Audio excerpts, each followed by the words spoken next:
na szkołę konas ich hajtsepka siamastimoch, hajtsepka snanemoch mastimoch.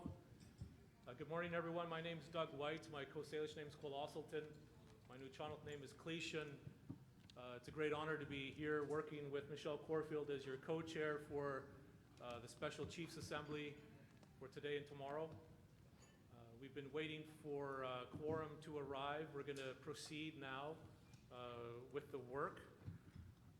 I want to begin by asking Tskanahan, William Good, to please, from the Snuneymuxw First Nation elder, to come forward for an opening prayer for our work, and ask the Snuneymuxw Council leadership to come forward as well for their welcome.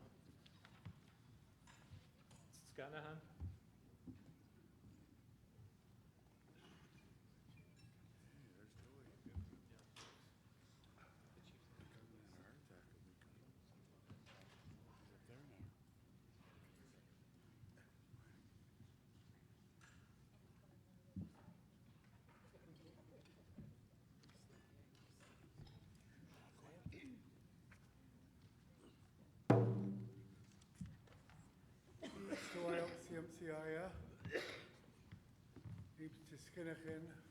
Here to open in prayer.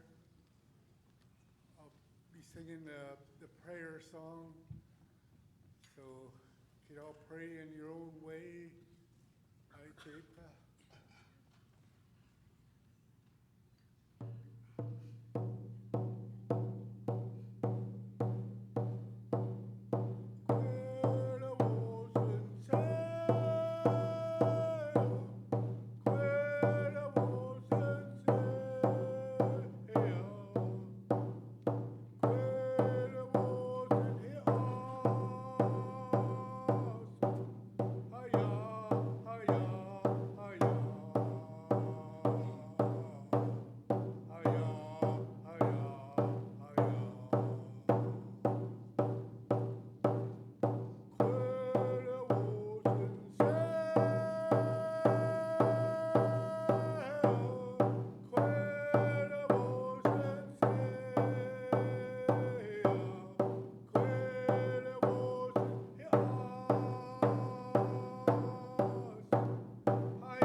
Native Siemnis Olchwan, Siemnis Siaya, Siemnis Wallachwa, Intape Hunquithia, Titanat Snuneymuxw.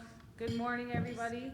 My name is Erilyn Joseph. I'm an elected counselor and negotiator for Snuneymuxw First Nation.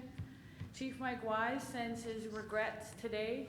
Unfortunately, he couldn't be here with all of you as he has caught the flu. So he's taking much needed rest in the next couple of days to recharge. Thank you for the beautiful prayer, for setting our minds, our hearts, and our Shwalowans in a good way as we conduct your business here in Snuneymuxw territory. Elders, chiefs, councillors, regional chief, co-chairs, representatives, and distinguished guests. On behalf of Snuneymuxw First Nation and our Snuneymuxw people, I want to welcome you to our Snuneymuxw territory. We are honored to host you during your stay here as you conduct your deliberations on various subject matter and share with you the beauty and bounty our territory has to offer. For centuries, Snuneymuxw people maintain and uphold our livelihood, way of life, and connection to this territory, passed down to us through our ancestors.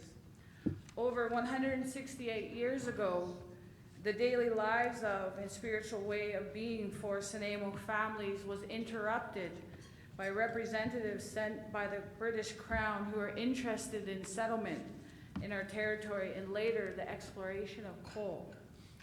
In the spirit and intent of a nation-to-nation relationship, on December 23rd, 1854, Snuneymuxw entered the Snuneymuxw-Sarlequin Treaty, often referred to as the Douglas Treaty, with the Crown, which is a pre-Confederate treaty protecting our villages, enclosed fields, and our right to hunt and fisheries as formerly.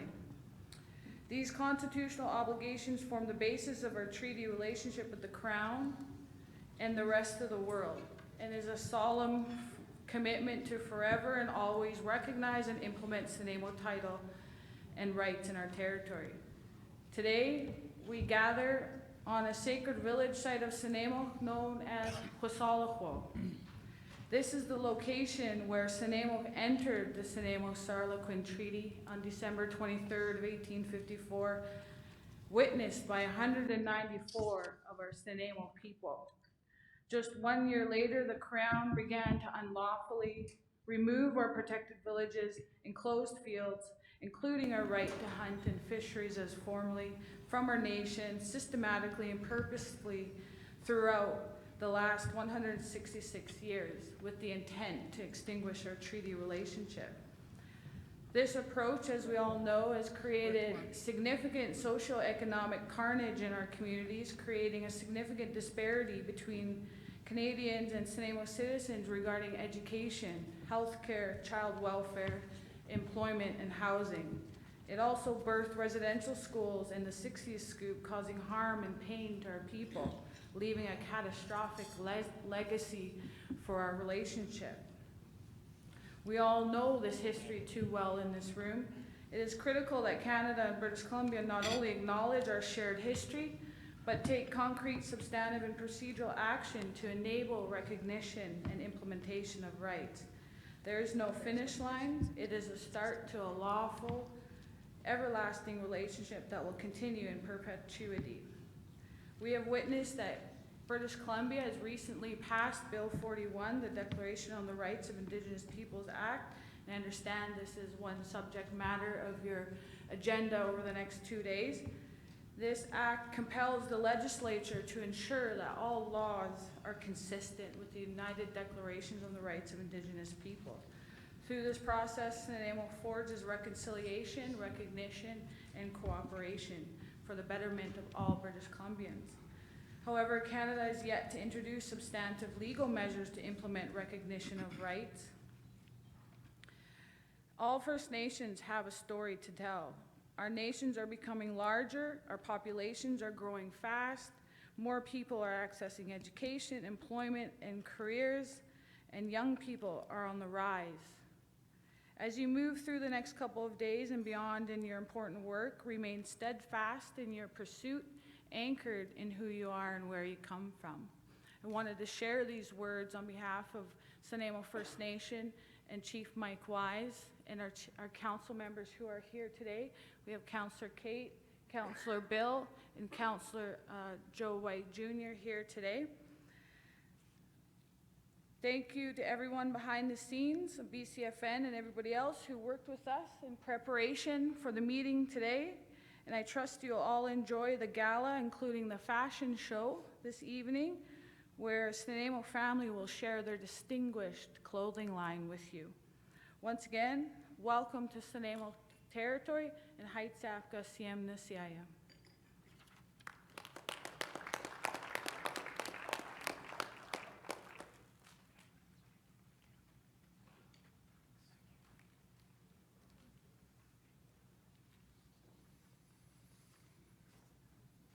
Chiefs and proxies, I turn you now to, we're going to start to work on looking at the agenda that we have over the next couple of days. I really want to thank Scanahan and the Snuneymuxw Council for the prayer and the welcome to Snuneymuxw territory. I want us to turn in our packages now to the agenda that we have in front of us. There's a couple of housekeeping items. I just wanted people to be aware of a couple of things before we look at the agenda to adopt the agenda. First, in terms of the procedures of the Assembly of First Nations, you have until noon today to submit late resolutions. So if there's a resolution that you're working on or that you wanted to have in front of the Assembly, then you have until noon today to provide that to staff. And the board of the BCAFN will take a look at that later today and will for consideration tomorrow. In addition to that particular housekeeping item, important for you to know in terms of the building that we're in, some of the basic emergency procedures and the bathroom locations. You'll know that there's two main exits through here. There's the main door right out front this way, and then there's other doors to the back through on this side over here. Bathrooms in both directions as well. In terms of the agenda, everyone, please take a look. There's a lot to get through. I know that we're a little bit behind in the schedule in terms of our start, so we're going to be working aggressively to try to maintain and to get back on track in terms of timing. We have a lot on the agenda, and we have also earlier today, Chief Ron Ignace came forward to ask for some time to be found in the agenda to deal with the languages and specifically the provincial legislation for languages issue, to have that as an issue of discussion so that it can be highlighted as a priority.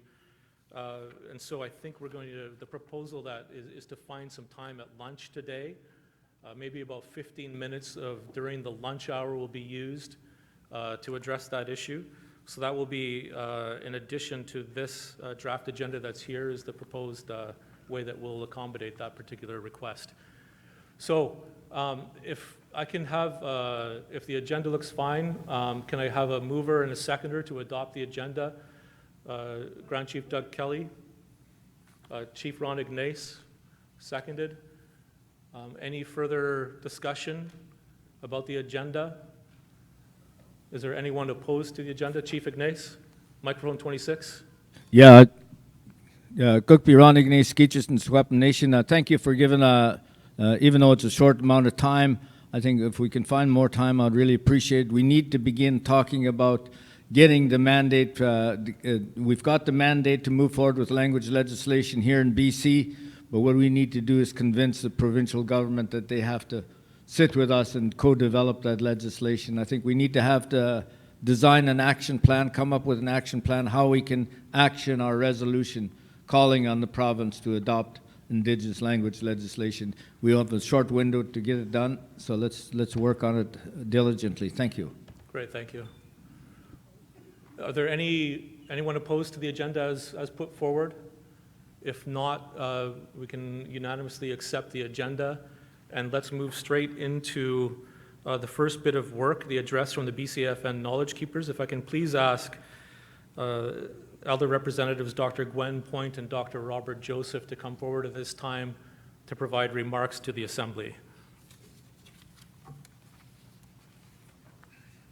Thank you. Thank you so much. I get to go first. Te I tālato, te I tālato. Shaisko te homo te skui and halkabel te homo te stalo. My traditional name is Shaiskoet, and I speak Halkabelam, and we come from what they call the Stalo territory, contemporary term. If you look at it, it covers what you know as the Fraser Valley. So te Iit, regional chief. Te Iit Lawatha, the dear elder that shared beautiful song this morning. Te Iit to our local leader for the words. And prayer, of course, is for the leader said, for your heart and your spirit. And the words are for your mind. And I always tell the people that we could pray all day, but unless we're open to the prayers, it drops in front of us. And I can remember in the valley when our longhouses first came back, late 60s, early 70s, and connecting for the first time with our own spiritual ways. And it was powerful. And that's the message that I want for each and every one of you today, is to open up to the Spirit for blessings. I witnessed firsthand the last few years the ATIS, the good work that's done at this table against all odds. The agenda, like our dear friend said, is full. And I always think there couldn't be any more challenges. But now we have the coronavirus to add to that plate, to your plate, to our plate. And I know with the recent unrest, with the protests that were happening, on one hand, I'm really proud for our people for standing up, but on the other hand, as a mother and a grandmother, I know firsthand the backlash that our children are facing in the schools and on the streets because of it. So I began to pray.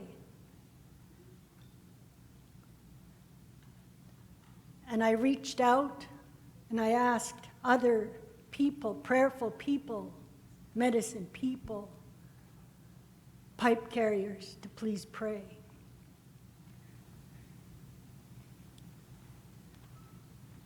And that's my ask for each one of you, to open yourself to prayer, because we need that, more so now than ever.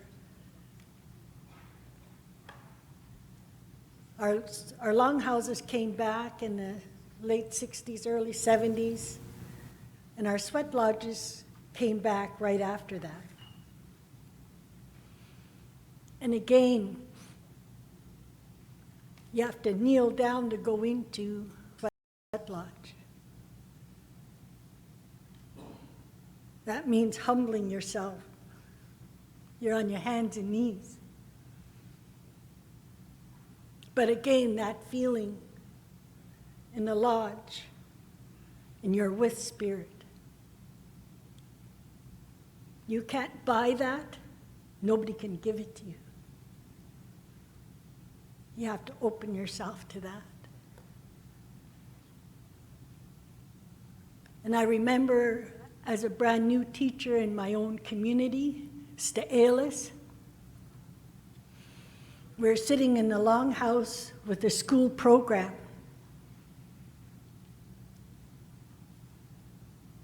And the priest I say that I grew up with, my husband and I grew up with, Bishop Gary, was sitting beside me. And I don't even know why I did this, but I did. I turned to him and I said, Father, because I didn't know him at the time, I said, Father, I'm going into a 4-day fast. Can you bless me? And he turned without hesitation. He said, you can't get any closer to God than that. He said, pray for me. He said, I'll bless you if you bless me. And over the years, that's what I've learned, is that it doesn't matter how you pray. And this connection here to the Creator, to God, however you want to address Him, is here. And that was taken away from us. Bottom line, my message to the families that I work with is don't blame the church or God for what people, for men and women did. And it doesn't matter how you pray. So I really, throughout these 3 days, I'll be praying. I pray for the work that you're doing. I pray for the relationships that are here. And I pray for our leadership. And I'll finish with that, because in that sweat lodge, we were taught to pray for yourself first. You can't help anybody if you don't help yourself. Then you pray for your family. Then the third round was to pray for leadership. And I began to pray for our chiefs and leaders. And the last round, of course, was for the world or whoever you wanted to pray for. So I really thank the elder. I remember that feeling when my grandmother would walk in her room, I'd go, oh. I'd relax. I felt comforted. I felt secure and protected. That's what our elders do for us. But I also want to mention we should have our youth reps here. I hope they're here. I can't see if they're... Wave. We have our BC youth reps here. So good to see them. And I know that they exist across Canada and every region. If you'd like to stand up. I was telling them they look too young. Over here and over there.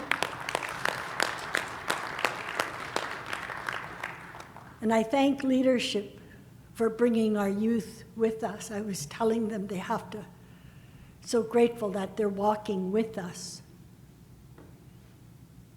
I heard from them a number of years ago, don't say we're the future, because they want to be part of this. They want to walk with us.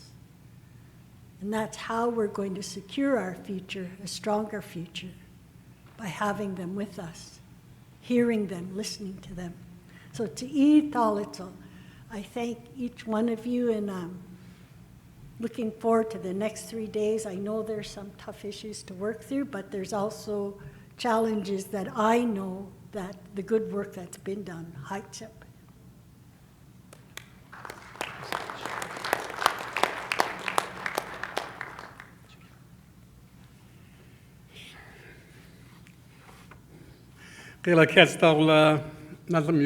Greetings, all my relatives.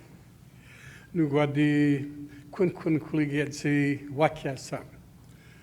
name is Big Thunderbird Mighty River. One of the chiefs among the Kwakwaka'wakw people. I wanted to start as well by acknowledging where we are today on the beautiful lands of the Stanonemok people. It's always an honor to be in this territory. These people are so welcoming. And I'm always amazed at the strength that they carry, the teachings that their old ones passed down to this new generation is very strong.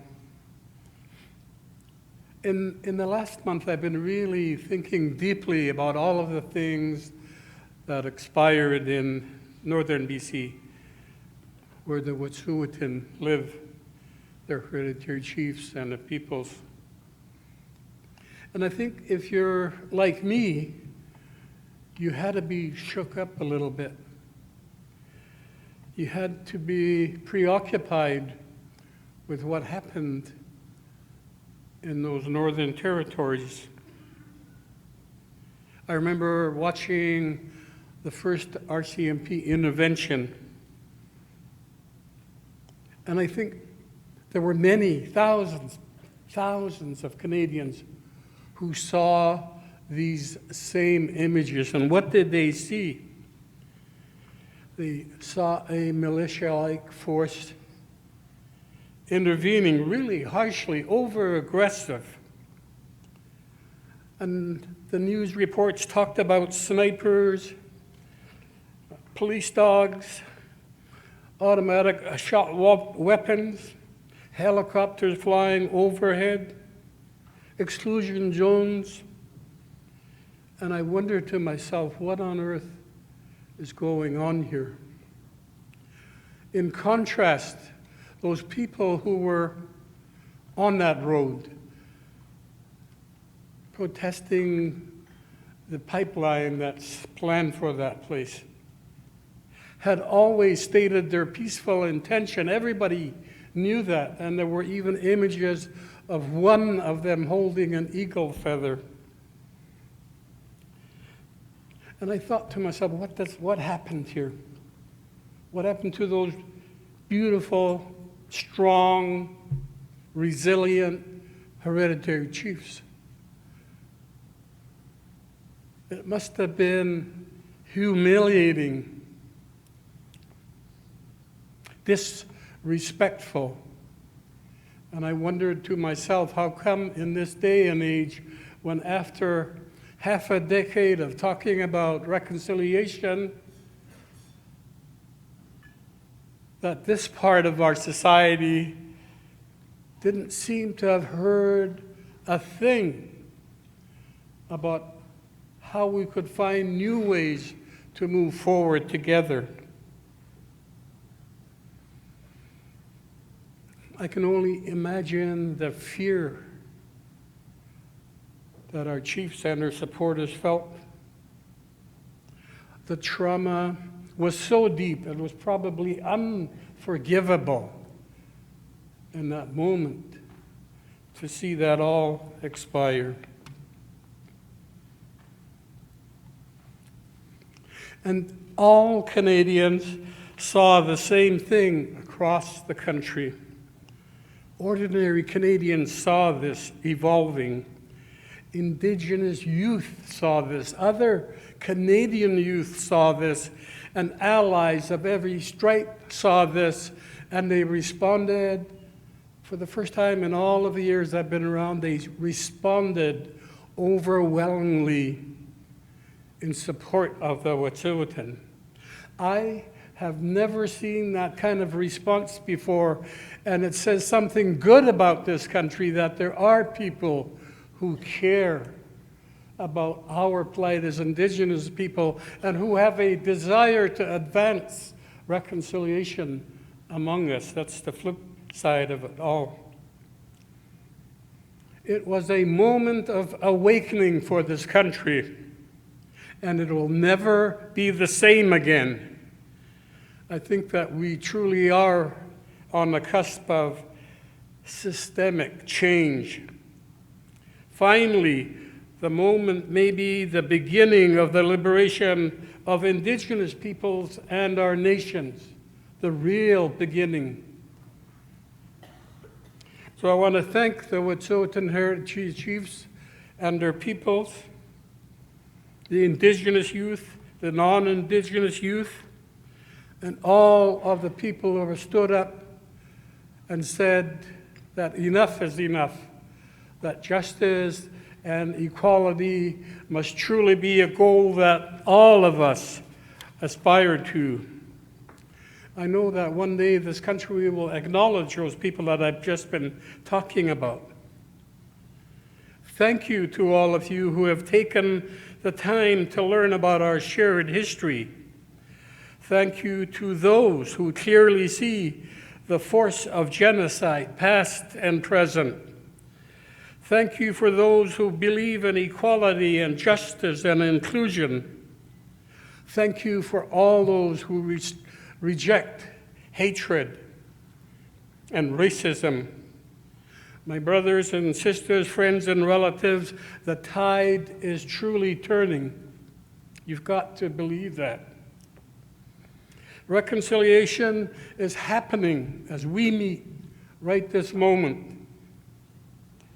Never ever give up on the idea that we can rediscover our common humanity, not just between us, but between all of those people who live outside of this wall. We have work to do, but we have to believe that it's possible.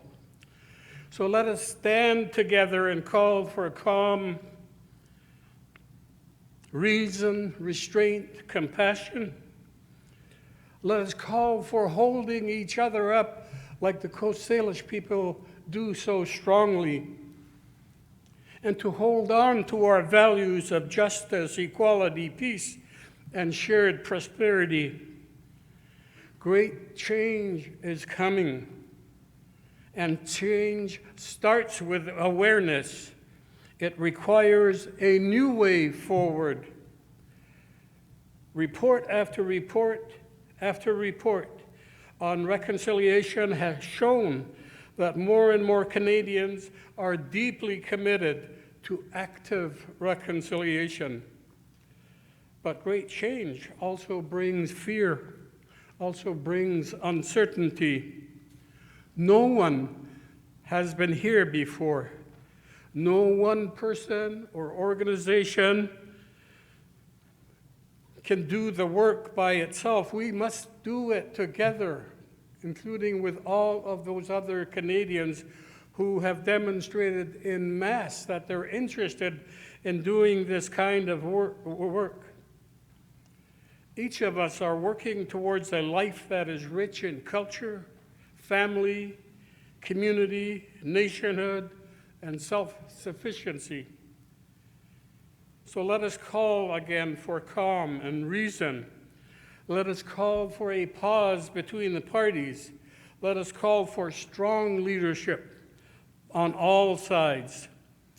To our supporters and allies, stand up for justice, equality, and shared prosperity for Indigenous people and all Canadians. Actively mitigate the increased levels of racism, hatred, and violence towards our Indigenous people. I referred earlier to a silver lining in all of this, and it is this: that reconciliation is evolving, that Canadians are much more educated about Indigenous people through efforts of reconciliation, that they are true to their word. In spite of the characterization of genocide, 7 out of 10 Canadians expressed a desire to reconcile with us. And then a subsequent poll said more than 8 out of 10 want to reconcile, 84% to be exact. So we have a lot of work to do. As some of you know, I've been working on this file, on the residential school file, and reconciliation has been something that I've really deeply believed is possible. And I think that in the years that have followed, in particular the last 5 years, we at Reconciliation Canada have established ourselves as a small, Indigenous-led, not-for-profit charitable organization. Since 2012, we have tracked our participation rates in Reconciliation Canada initiatives to number well over 2 million people.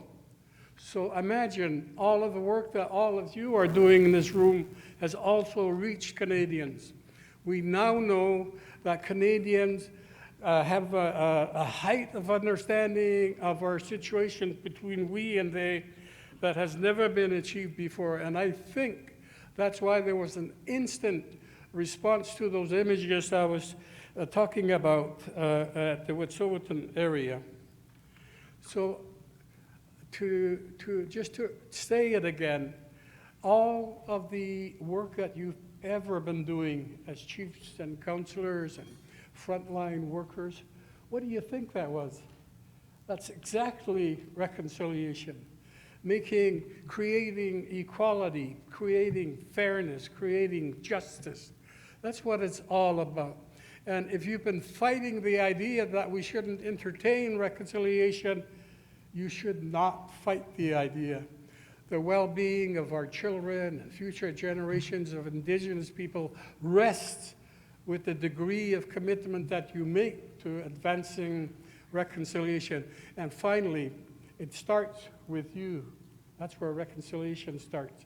Then you roll it out into the family, then in the community, then to the nation, then to all others, and even the universe.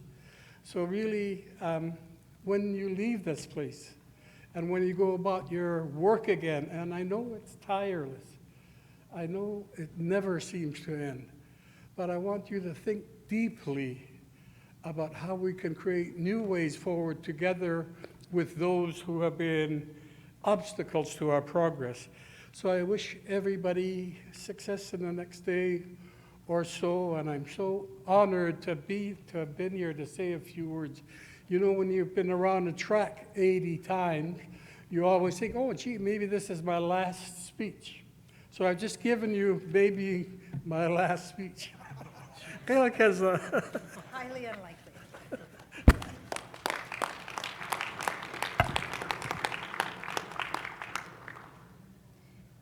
It is with great pleasure to invite Regional Chief Terry T.G. up to speak.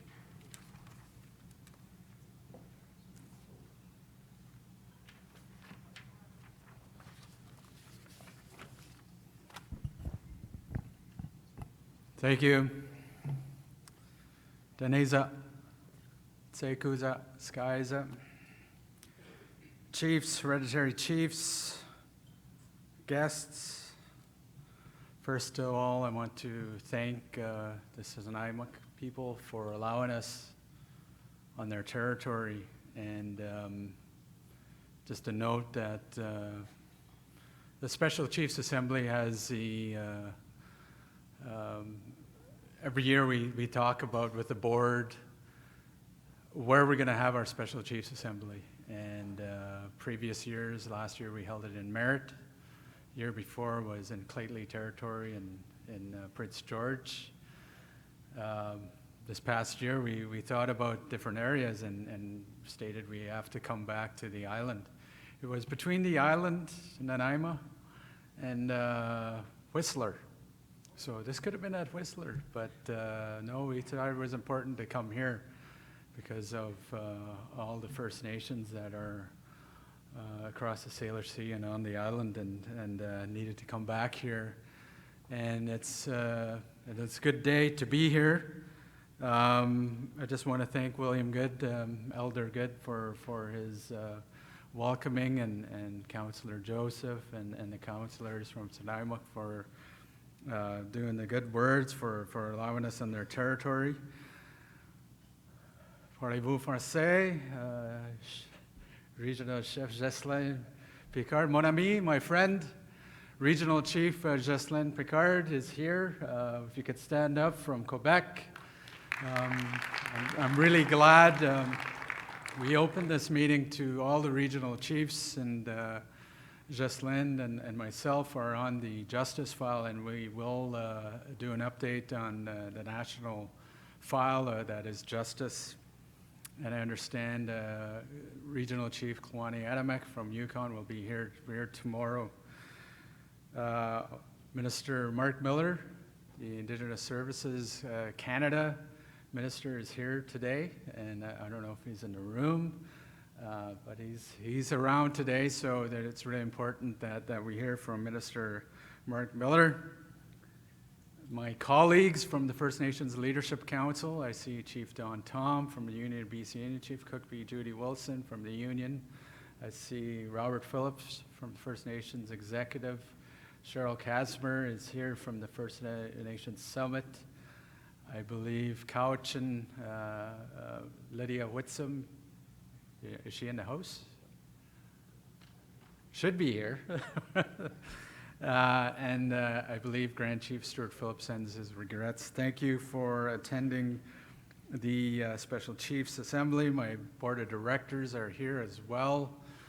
Chief Willie Blackwater, Chief Charles Morvan, Chief Harvey McLeod, and Chief Marilyn Sled, I believe, sends her regrets. And tomorrow, Chief Rebecca David from Pakistan will be here.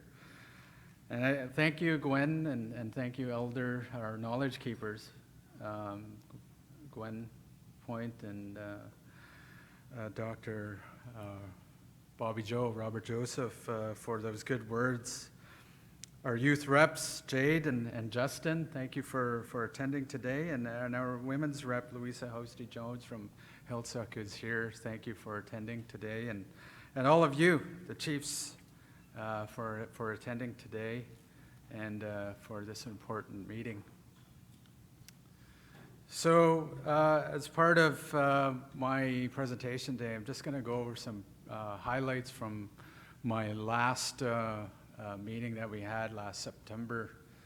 And certainly, we've definitely seen over the last several weeks how much things can change.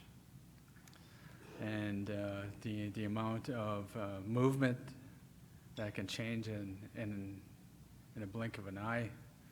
And it's really important that we acknowledge that change and perhaps the movement towards change.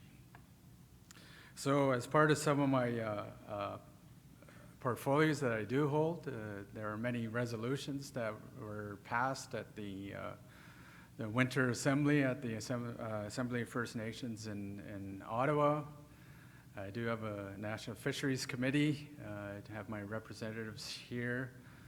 Dalton, Michelle is in, I believe, overseas as part of the CBD meetings, the Conference of Biodiversity meetings, and my representatives from the NFC. I do have, I hold that as part of my, one of the portfolios that I do hold with Regional Chief Roger Augustine. Economic development, under economic development there is a movement in terms of that we had many meetings in terms of cannabis. Under ECDEV as well is gaming and also training, employment, and many initiatives that we're doing here regionally as well in terms of economic development. And there's also a lot of good movement in terms of children and families in terms of Bill C-92. In terms of the highlights of the resolutions that were passed this past I'm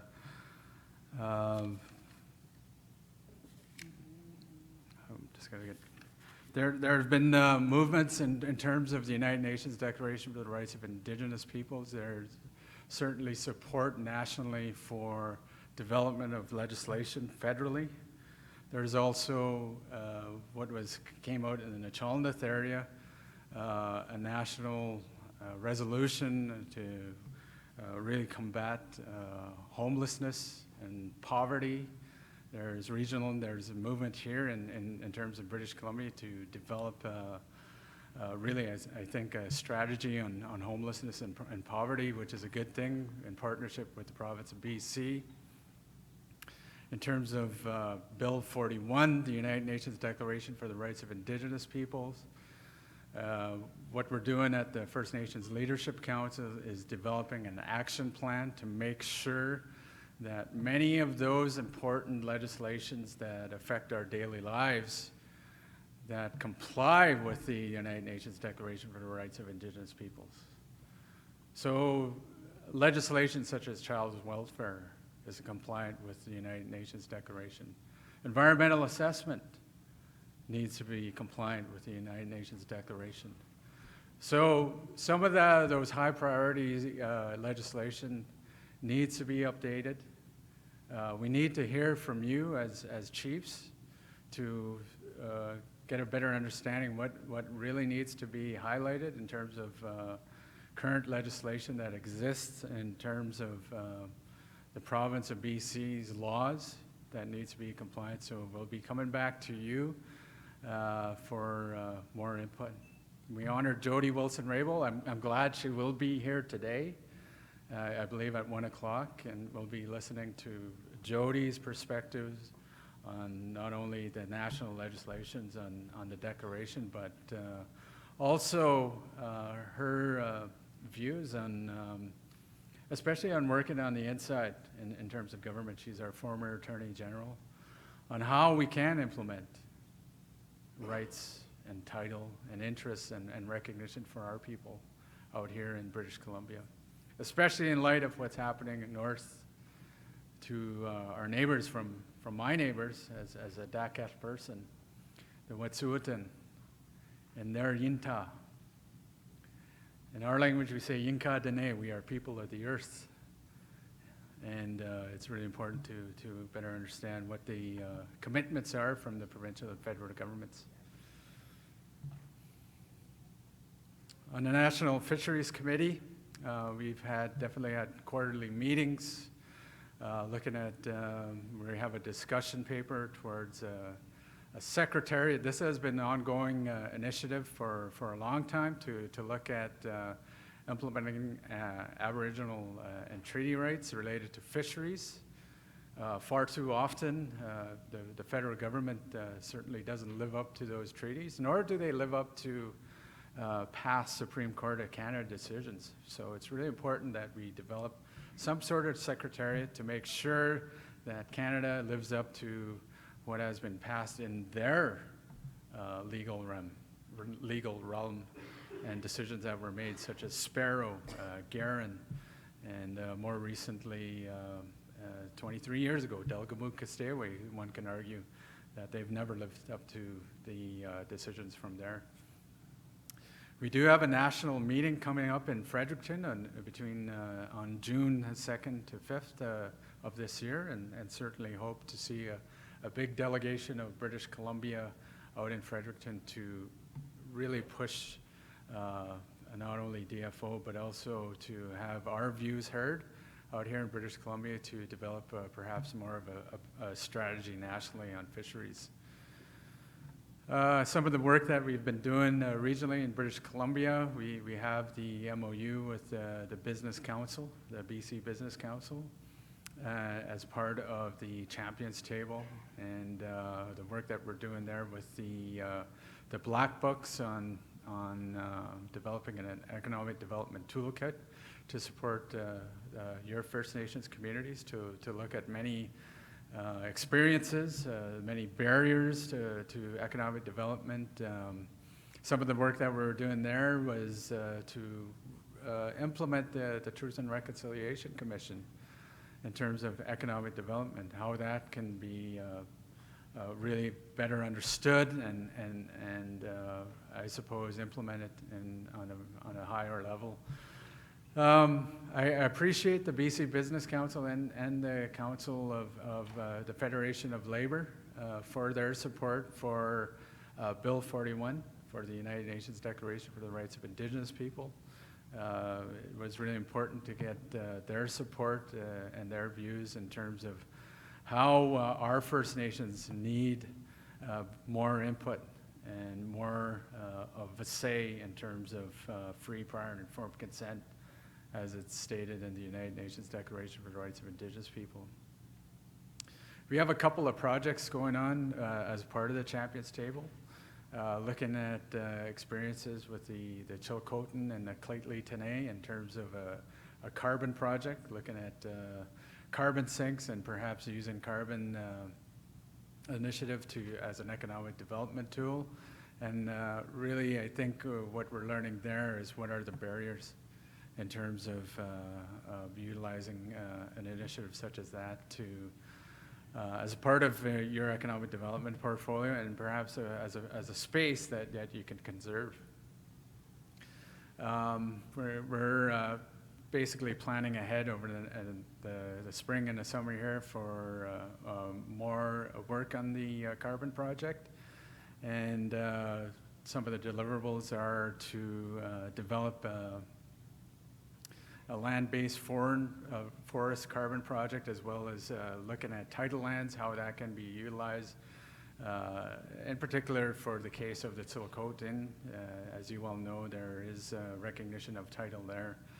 And the disputed crown lands, how can that work for a carbon project if there is dispute on overlapped areas and perhaps different areas of interest in certain areas within British Columbia? and look at perhaps a draft First Nations carbon standard here in British Columbia. As I stated, we have been working for the past 3 years on the Economic Development Guidebooks toolkit. We had well over 30 engagement sessions across British Columbia. We have a lot of good input. We had more recently an economic development forum in Prince George the last couple of months, and we had one in the fall in Vancouver. A lot of good input. Upcoming regional sessions, Prince Rupert on April 7th, Smithers April 8th, Fort St. John's April 14th, and here in Nanaimo April 28th. Cannabis, I'm the co-chair for the AFN Chiefs Committee on Cannabis, and my rep here as part of British Columbia is Chief Harvey McLeod. And he also represents BCAFN on the BC First Nations Leadership Council Cannabis Working Group, and this is in partnership with the province of British Columbia. We're looking to, and there's will be a presentation on Section 119 agreements, and there's one that does exist in Cowichan to look at how First Nations could be more involved in the cannabis, I suppose, economic development realm. There are many opportunities, not only on medicinal use, recreational use, but also looking at other products such as hemp and oil and all the other products, not just the psychoactive form of cannabis, but also the non-psychoactive form. So there's definitely, it really, I think, from the Chiefs, from the Chiefs table, it's wide open in Canada.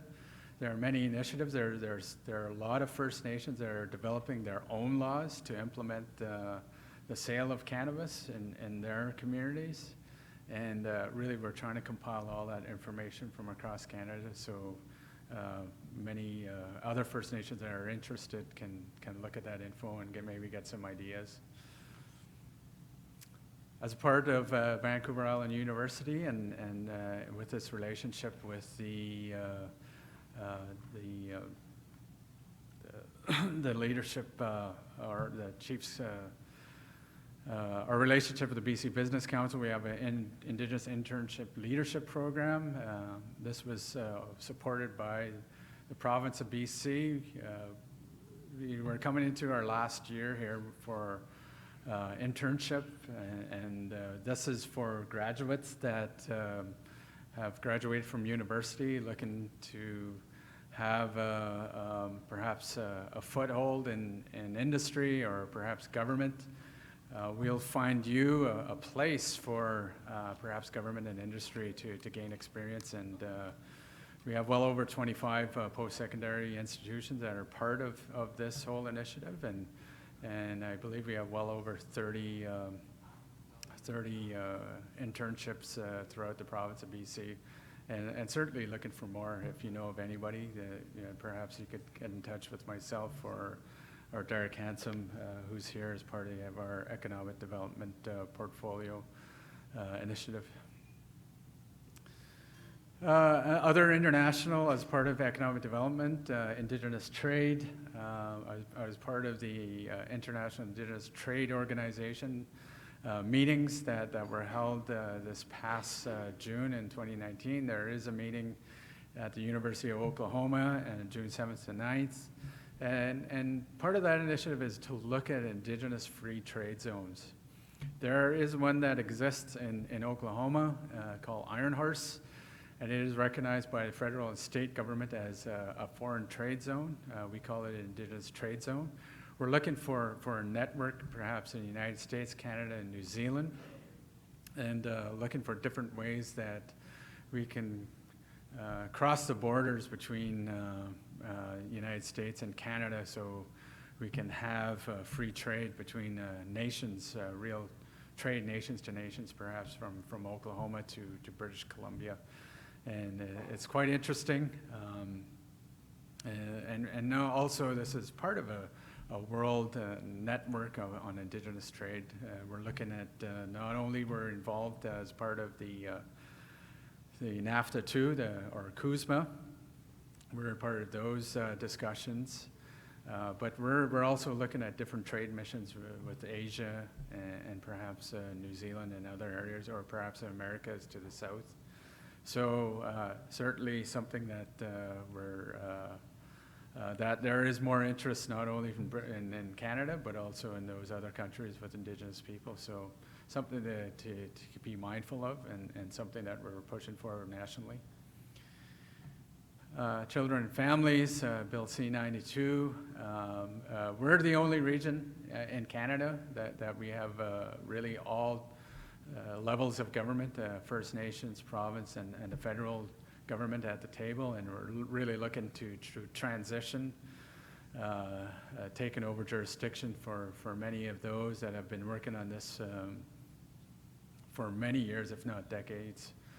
Splatine, and I know Wet'suwet'en are looking for really to transition to taking over jurisdiction over children and our jurisdiction of our children, and making sure that they get out of the system.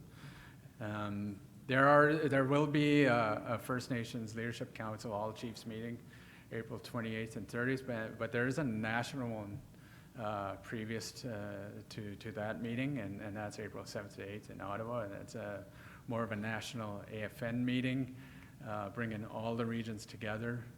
And I think many regions are looking to British Columbia, wanting to know and understand how is that relationship between the province and BC and the federal government is with our First Nations communities.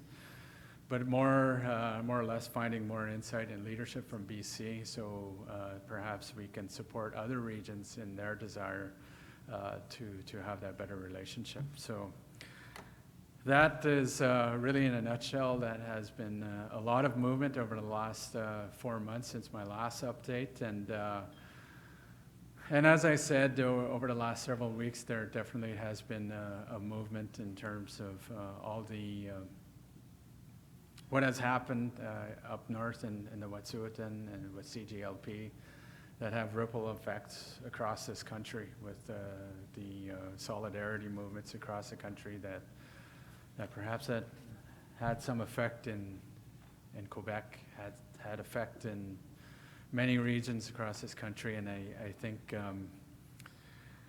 for better or for worse, I think it's really important that solidarity stays there, and the movement for the Wet'suwet'en will benefit most of us, and all, if not all of us in this country. But we're also seeing, as stated by Knowledge Keeper our elder Robert Joseph, the side effects that we all see. And I know up north, I've definitely seen the racist comments. We've seen the racist comments across this country, and really it's a sad day once we see all this hatred coming out towards our people. And I think that's really a call to our leadership, and it's a call to the national office and perhaps the federal and provincial government to do something about racism. And we've seen it in that specific case with the elder from Hiltsuck, Maxwell Johnson, and his granddaughter about his experience with the bank. And I think it's really important that we acknowledge this issue. We bring it out and we start talking about it here, and we do something about it. And then I thank you for everything, for attending today, and I thank you once again, Sanaima, for allowing us on your territory and allowing us to meet here today. It's important matters that have not only regional implications here in British Columbia, but really have implications nationally. So once again, as I always said, this, BC sometimes leads on some of these matters, so it's really important that we have your input. So thank you. Masai Cho. Thanks, Regional Chief. Thank you, Regional Chief. And it's my pleasure and honor to ask Charles to come up. Charles Morvan is going to speak on behalf of the BCAFN Board of Directors.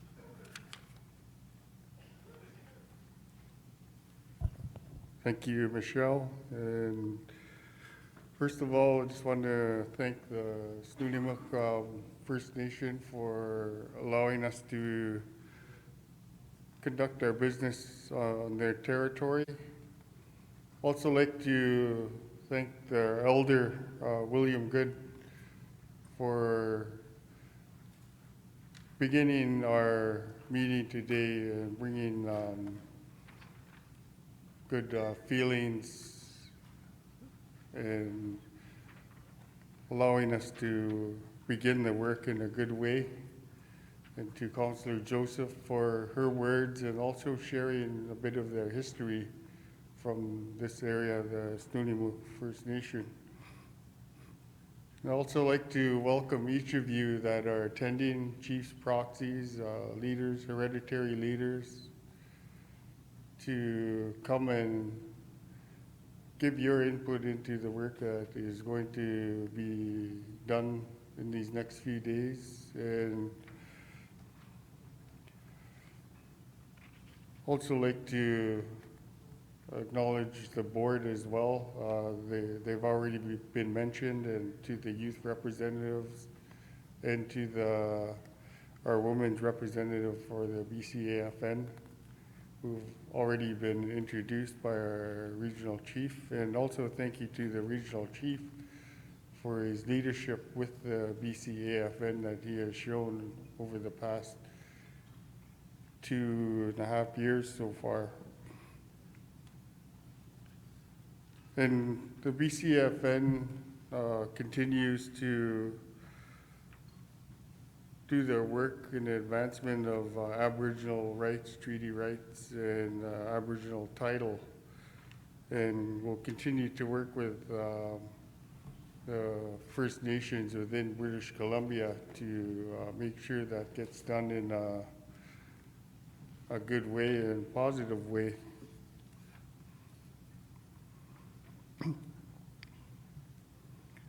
And just some of the milestones that have occurred in the past year as a reminder, the UN Declaration on the Rights of Indigenous Peoples Act in British Columbia. There's continued work that is going to happen over the next year, and it's definitely going to need each and every one of your input into how the piece of legislation gets drafted.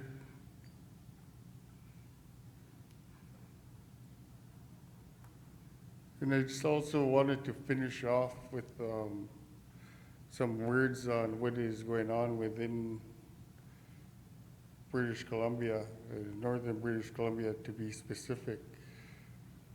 And it really makes one open their eyes to how we conduct business within our own First Nations before we go out and speak to developers. And it's in regards to reconciliation. And there's often been words that have been used where we need to reconcile with ourselves within our own nations before we can consider reconciling with Canada. What's going on with Wet'suwet'en is a perfect example of what happens when we don't communicate with each other within our own First Nations. And when we allow outside governments other than our own to dictate to us how we can communicate with each other and our neighboring nations. We can't allow that to happen anymore, and I think that the forum on the shared territories that's coming up next week is a perfect opportunity for us to begin to start that work of working together and coming to a common understanding in areas that we dispute, or the shared areas that we have with our neighbors. And I think only working together will allow us to move forward. And one of the things I'm going to finish off with, my mother always tells me, she always continues to give me advice, is that if I'm going to take an action, if I'm going to say something that may hurt somebody, that I have to think of my daughter. Because if there's any retaliation to things that I do, the people aren't going to retaliate to me. They're going to retaliate through my child. So when we're taking actions, we need to really think hard on what we do and how we do it, because the people won't retaliate directly to us for our actions. They go through our children, and it's our children that get hurt. So before we start to move forward in regards to the work that needs to be done following what's going on in Wet'suwet'en, we need to think about that. Make sure that we protect our children before we take any actions. So with that, I'd like to thank each of you once again for listening, and I look forward to the discussions over the next couple of days. And I wish each of you a good couple of days, and that you are kept safe while you are here. Thank you.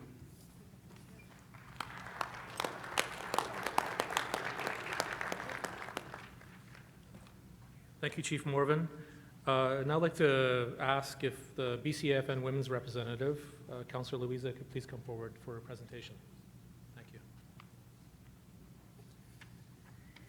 Good morning. I would like to begin by thanking William Good and the Nanaimo Chief and Council for welcoming us to their territory and for allowing us to gather here.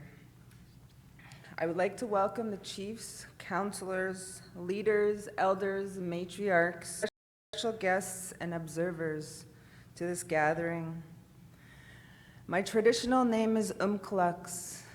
My English name is Louisa Housey Jones.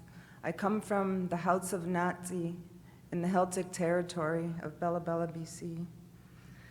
I was elected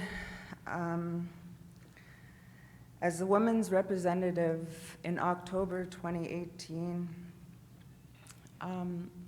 I work with many things within my territory, one of them being educating our people on ending violence against women and girls. I also, just last week, gathered the Matriarchs Council for the first time. The meeting was a success. It's been one of my visions for so long, and it was a part of completing our Celtic governance circle. So this is huge for our people. We're in our last stages of drafting our constitution, and the women play a huge part in the Celtic governance.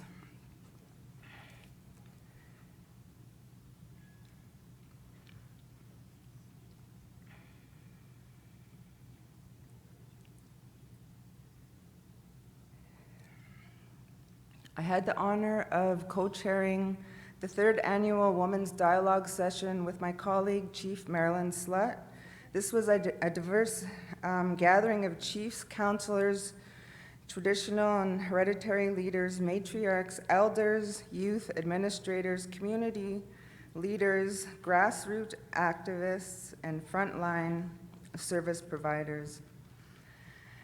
Topics included political leadership, capacity building, economic development, and women's safety empowerment. We also worked on expanding the declaration, the Women's Declaration from 2017, and I will be presenting this tomorrow. I will also present a resolution in support of this declaration and the creation of strategies so BCAFN can engage in strategic work to support the goal outlined in the declaration. I will give a full report on this tomorrow. I would just like to say my heart is with the Wet'suwet'en. You know, as they fight for their territory, you know, to me, taking a part of my territory, the lands and the waters, is taking a part of me away, because everything in the lands and the waters is my identity, and it's who I am as a Celtic person. And I'd just like to thank everybody again for coming, and have a great day.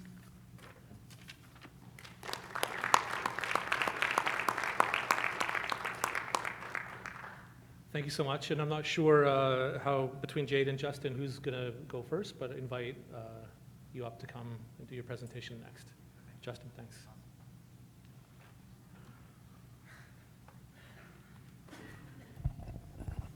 White Huskahalt Chai is Sklis in Scumhetian.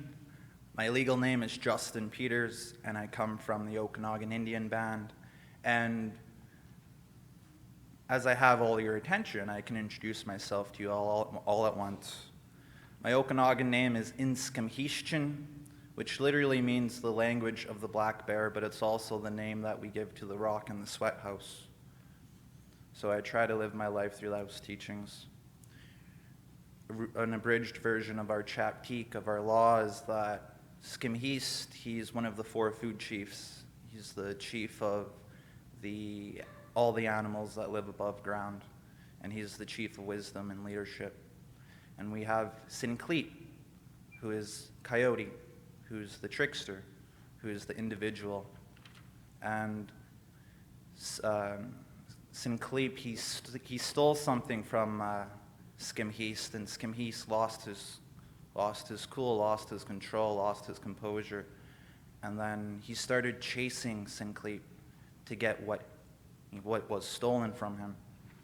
And then eventually Sincleet tricked Skimheast, and Skimheast fell into a fire, and then he burned up, and he shriveled up into a rock, to a lava rock. And then Kulan-Chutin found out, God found out, and then Kulan-Chutin told Sincleet, well, the people who are coming, we're going to need the knowledge of Skimheast, of the chief of chiefs, of the chief of the land people, so we're going to have to get his knowledge back. And so that's when he created the Sweat Lodge ceremony, the Quilston ceremony, where we put the rocks in the fire, the rocks get hot, we put it in the Sweat Lodge, we perform our ceremonies. So I try to live my life to know that if I want power from Kulan-Chutin, if I want strength from God, if I want to do my best, I need to put work into it, and I need to follow the rituals of our culture and our ancestors. So that's a really abridged version of that story. I would like to just quickly say how grateful and privileged I am to have this position of BC Male Youth Representative. I'm truly blessed. I am a little bit spoiled. These guys keep me really busy, but it really pays off. I've had the opportunity to work with the Climate Change Initiative. I've gone to the Clean BC Indigenous Forum, where we met with the province and we discussed how we can deal with climate change initiatives and natural disasters using Indigenous knowledge and using pragmatic techniques for us to deal with things like flooding and forest fires, and bringing back traditional burnings and having more control and safety over our people. I've had the opportunity to work with the Economic Development Portfolio. Last month, Jade and I, we were at the BC Business Forum in Prince George, and I had the honor of moderating a forum of other Indigenous youth who are in business. Jade was part of that panel. It was really great. We have some really strong business people, young business leaders. I've also had the opportunity to travel to the AFN National Chiefs meeting to work with the AFN Youth Council and the initiatives that are happening nationally with our youth. And just last month, or 2 months ago now, back in January, I had the opportunity to attend it used to be called the Joint Gathering, but now it's called Our Gathering, and it's between BC First Nations and the federal government. And the best part of that was that they asked me to find as many youth to attend, and I looked for as many youth as I could who were not from the rural or metropolis centers. I looked for as many rural youth as possible because I feel like they don't get as much attention. So I just started this position about 6 months ago. I apparently have 2.5 years left, and I hope I get a lot better. I hope I get a lot better at networking, and I get a whole lot better at talking to people and talking in front of people and presenting information and collecting information.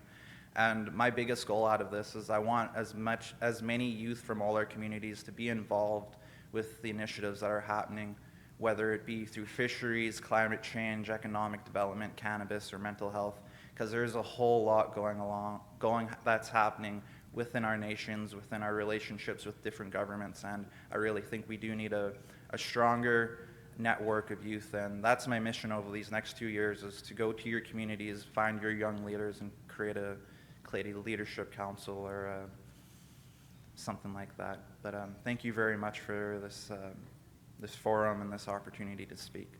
Violet. Thank you, Justin. I'd like to invite Jade Duranlo to come forward, please.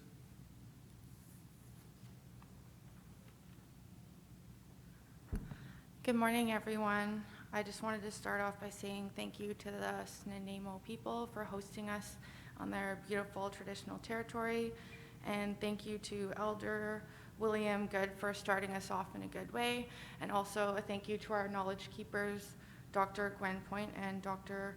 Robert Joseph, for your opening remarks. So I've been pretty busy on the Youth Council. I also am on council for my First Nations of McLeod Lake. I live in Prince George. My First Nation is about an 1.5-hour drive north of there. So I'll do updates about the BC Natural Resources Forum, which I got to attend. That was in Prince George late January. I got to attend the First Nations Summit in Musqueam. That was February 11th, 13th. I also got to attend the BCAFN Business Forum in Prince George. And I'll also do updates about the Indigenous Advisory Committee that I sit on in Prince George for a school district. And I'll start by doing an AFN National Youth Council update. So they're in Whitehorse right now at the climate gathering. Really important topic. So with our youth council, with the charter renewal, we're going to be updating Articles 23B, Articles 24B, and we're also thinking about updating our terms of reference because they haven't been updated since 2012. And within the youth council, we had to choose portfolios. So I chose to do economic development and education because education is very near and dear to my heart, and I've always sat on the education committee in Prince George. So for the update for the Indigenous Advisory Committee with School District 57, I'd like to start with that first just because it's so important to me and some of the controversial updates with the name change in Prince George recently. So the advisory committee is going to be creating a Truth and Reconciliation Committee within the school district, so monitoring where they can be doing that within school district. So it'll consist of Claytley Tenay, McLeod Lake, some of the superintendents of the schools and some of the executives, and just monitoring and ensuring that they are implementing and doing truth and reconciliation. They're also doing the equity scan. I'm pretty sure that's provincial. So what the equity scan is they're scanning for equity and making sure that our Indigenous learners have equal ability, opportunity within schools, and scanning for racism, systematic bias, and identifying in school policy where this is happening and where we can make changes for our students. So I also sit on the Equity Scan Committee. It's really important work. They just came to McLeod Lake, so they started off in McLeod Lake. We had our meetings there. We had our education team. We had counselors. We had the school district come out. We had some high school students, some elementary school students, like coming together, collaborating, and it's sometimes an uncomfortable thing to talk about, but these things need to be talked about. They are happening in our schools, and we need to be addressing them and doing what we can to do to mitigate those things that are affecting our Aboriginal learners.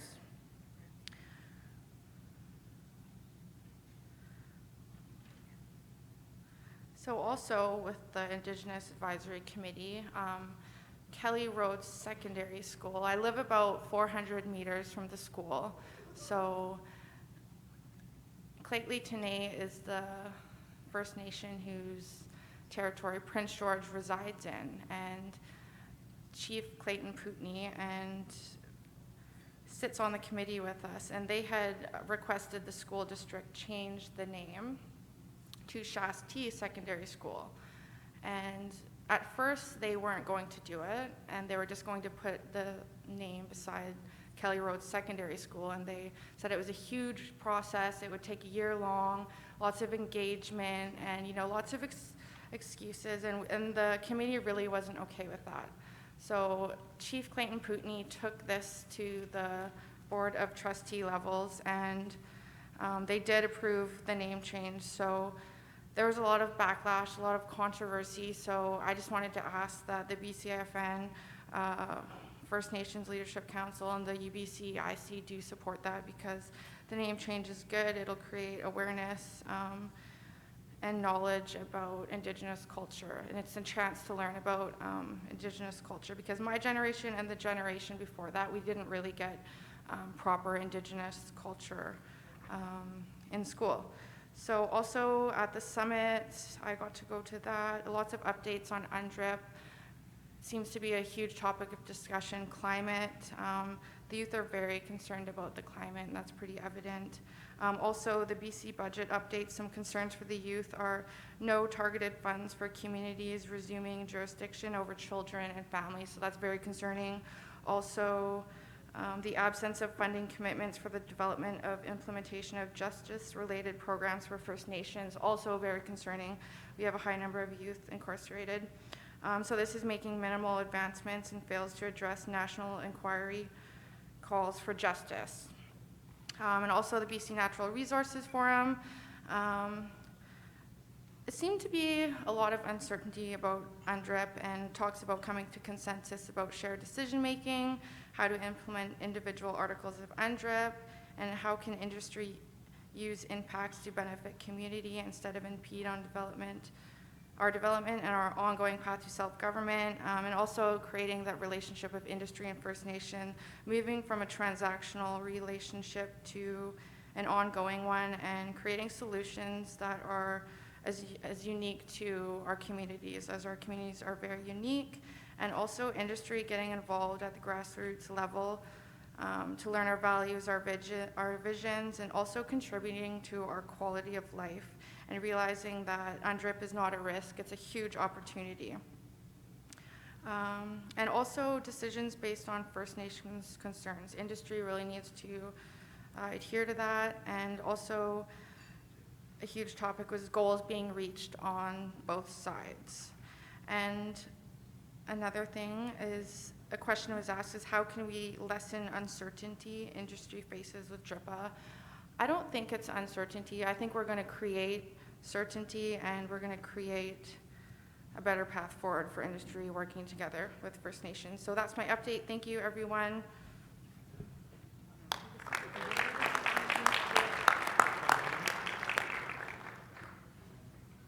Thank you so much to the youth representatives of BCAFN.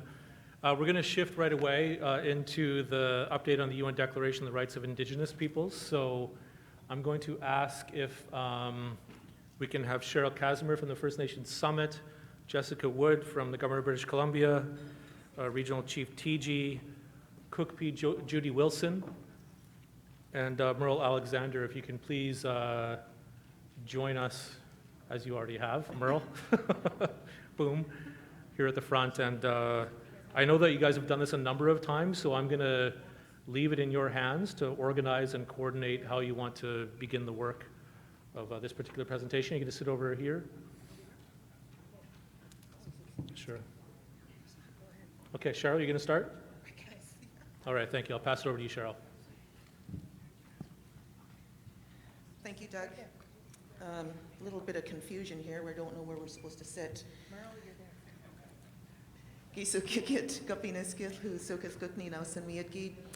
Good morning, everyone. I'm Cheryl Casmer with the First Nations Summit. I'm Tanacha from the southeastern corner of the province. My Tanacha name is Aksmaknik Bitsak Bashki. I'm pleased to be here on unceded territory of the Snuneymuxw people, and I'd like to also acknowledge the prayer by Elder Good and a welcome by the Snuneymuxw Chief and Council, welcoming us to this beautiful land. I walked over here this morning by the water, and I just couldn't believe how beautiful it is here. So really happy to be here. I want to start off, first of all, by making some acknowledgements. First of all, I think we have some amazing youth. Our youth reps, thank you very much for the report that you gave us. You certainly are representing us well, and you're working hard, and I'm so proud of you. Keep up the good work. I also want to acknowledge our good friend, Honorable Jody Wilson-Raybould, has entered the room. She's back there. Minister Miller, I see you're here now over on the side, and of course our really good friend Ghislaine Picard. Thank you for coming all the way across the country to be with us today. So today we're here to make a presentation to you, an update on Bill 41, and there's more of us this time than there has been in the other presentations, so I'm not even really sure how we're splitting this up. So I think I'll just do a couple of quick things, and then I'll pass it on to everybody else on the panel. I'll pass it on to Judy next. So as you know, Bill 41 has come into full force and effect. It came and received royal assent on November 28th. As a leadership council, we have been tasked with now working with the province in terms of developing an action plan. That is one of the main objectives of Bill 41, is to develop an action plan in terms of prioritizing the laws that will be aligned with the United Nations Declaration.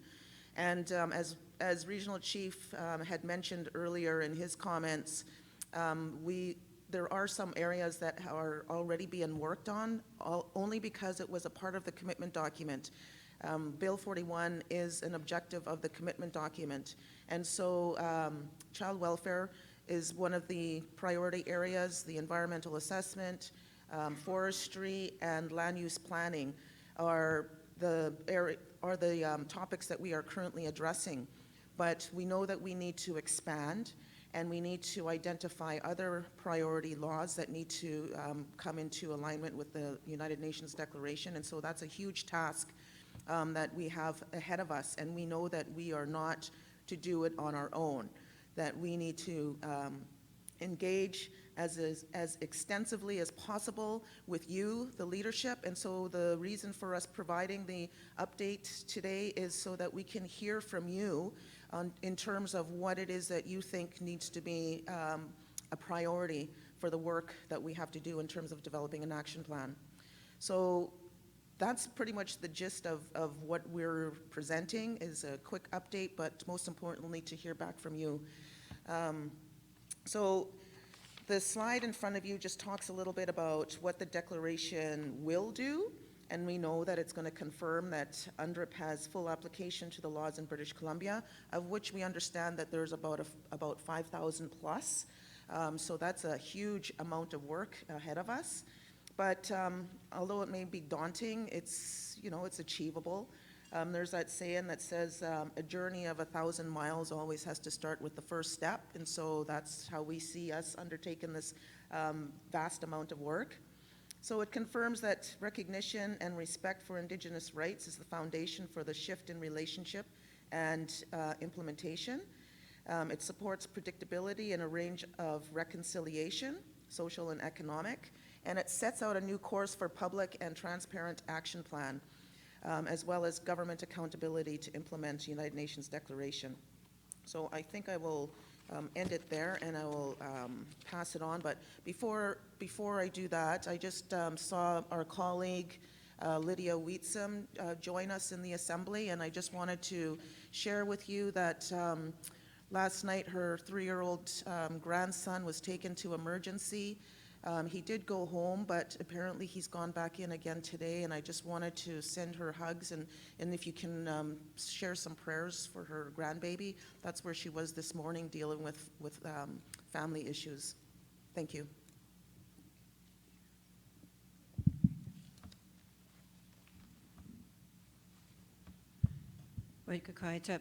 Good morning. Chief Judy Wilson from the Union of BC Indian Chiefs, Chief Innisconnet of the Secwepemc Nation. I just wanted to acknowledge the Snuneymuxw people and their leadership this morning, and also the prayer song they gave us and the welcome, and also to our elders, Bobby Joe, and I hope he doesn't mind me saying that, a fond little nickname, and Gwen for their gracious words to us about, working together and standing together and standing up for the values and principles as Indigenous people.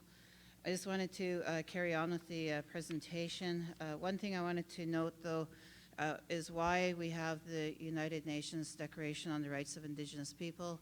As I also talk to other general public and people that don't know the history, is that when it was first thought of in the Universal Human Rights Declaration, the Indigenous people were not thought of in there, and also, or the Vienna Convention. So our people throughout Turtle Island took it upon themselves to write the minimum human rights standards in the United Nations Declaration on the Rights of Indigenous People. So we have a human rights instrument.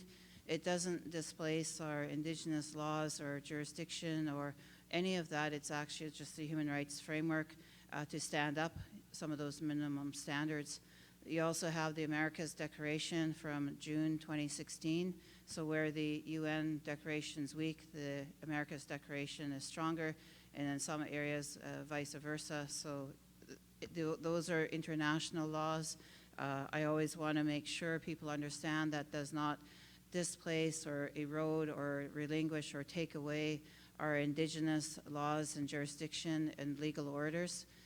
So I wanted to start from that point, that perspective. So the core aspects of the Declaration Act, they confirm the self-determination and non-derogation of the inherent Aboriginal and treaty rights and title.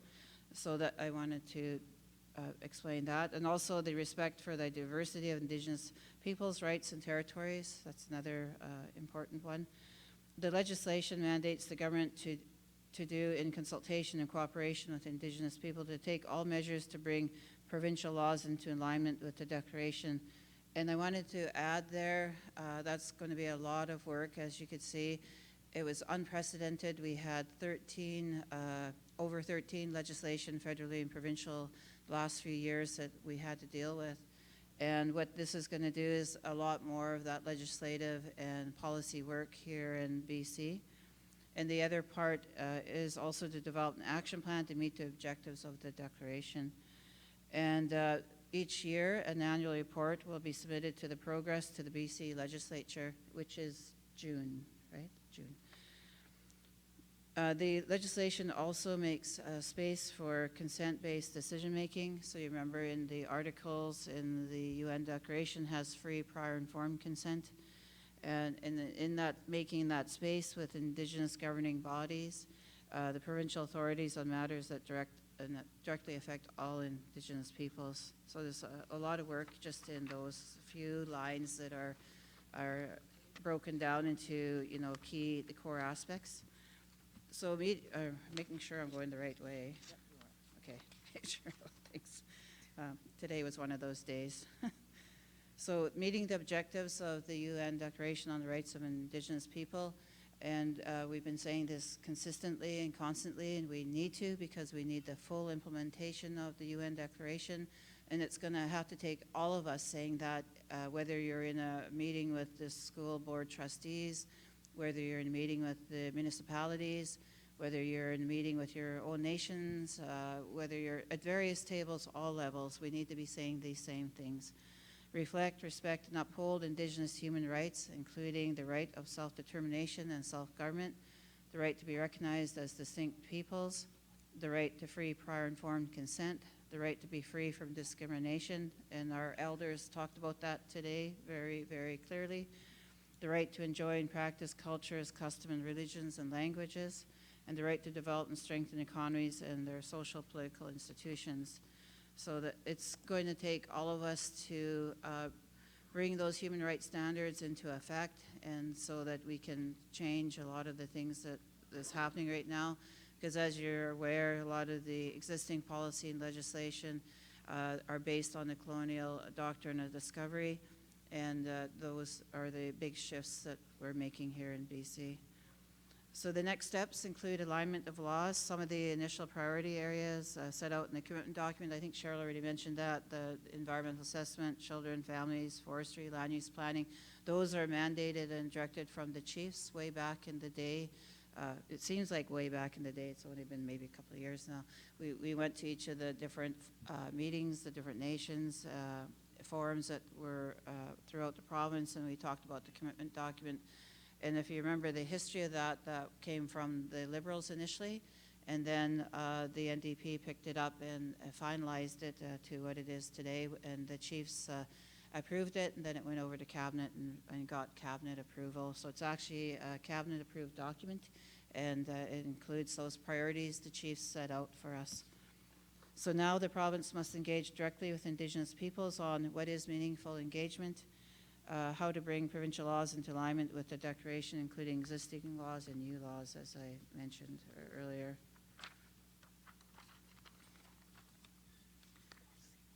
Am I on the right one still? What's that?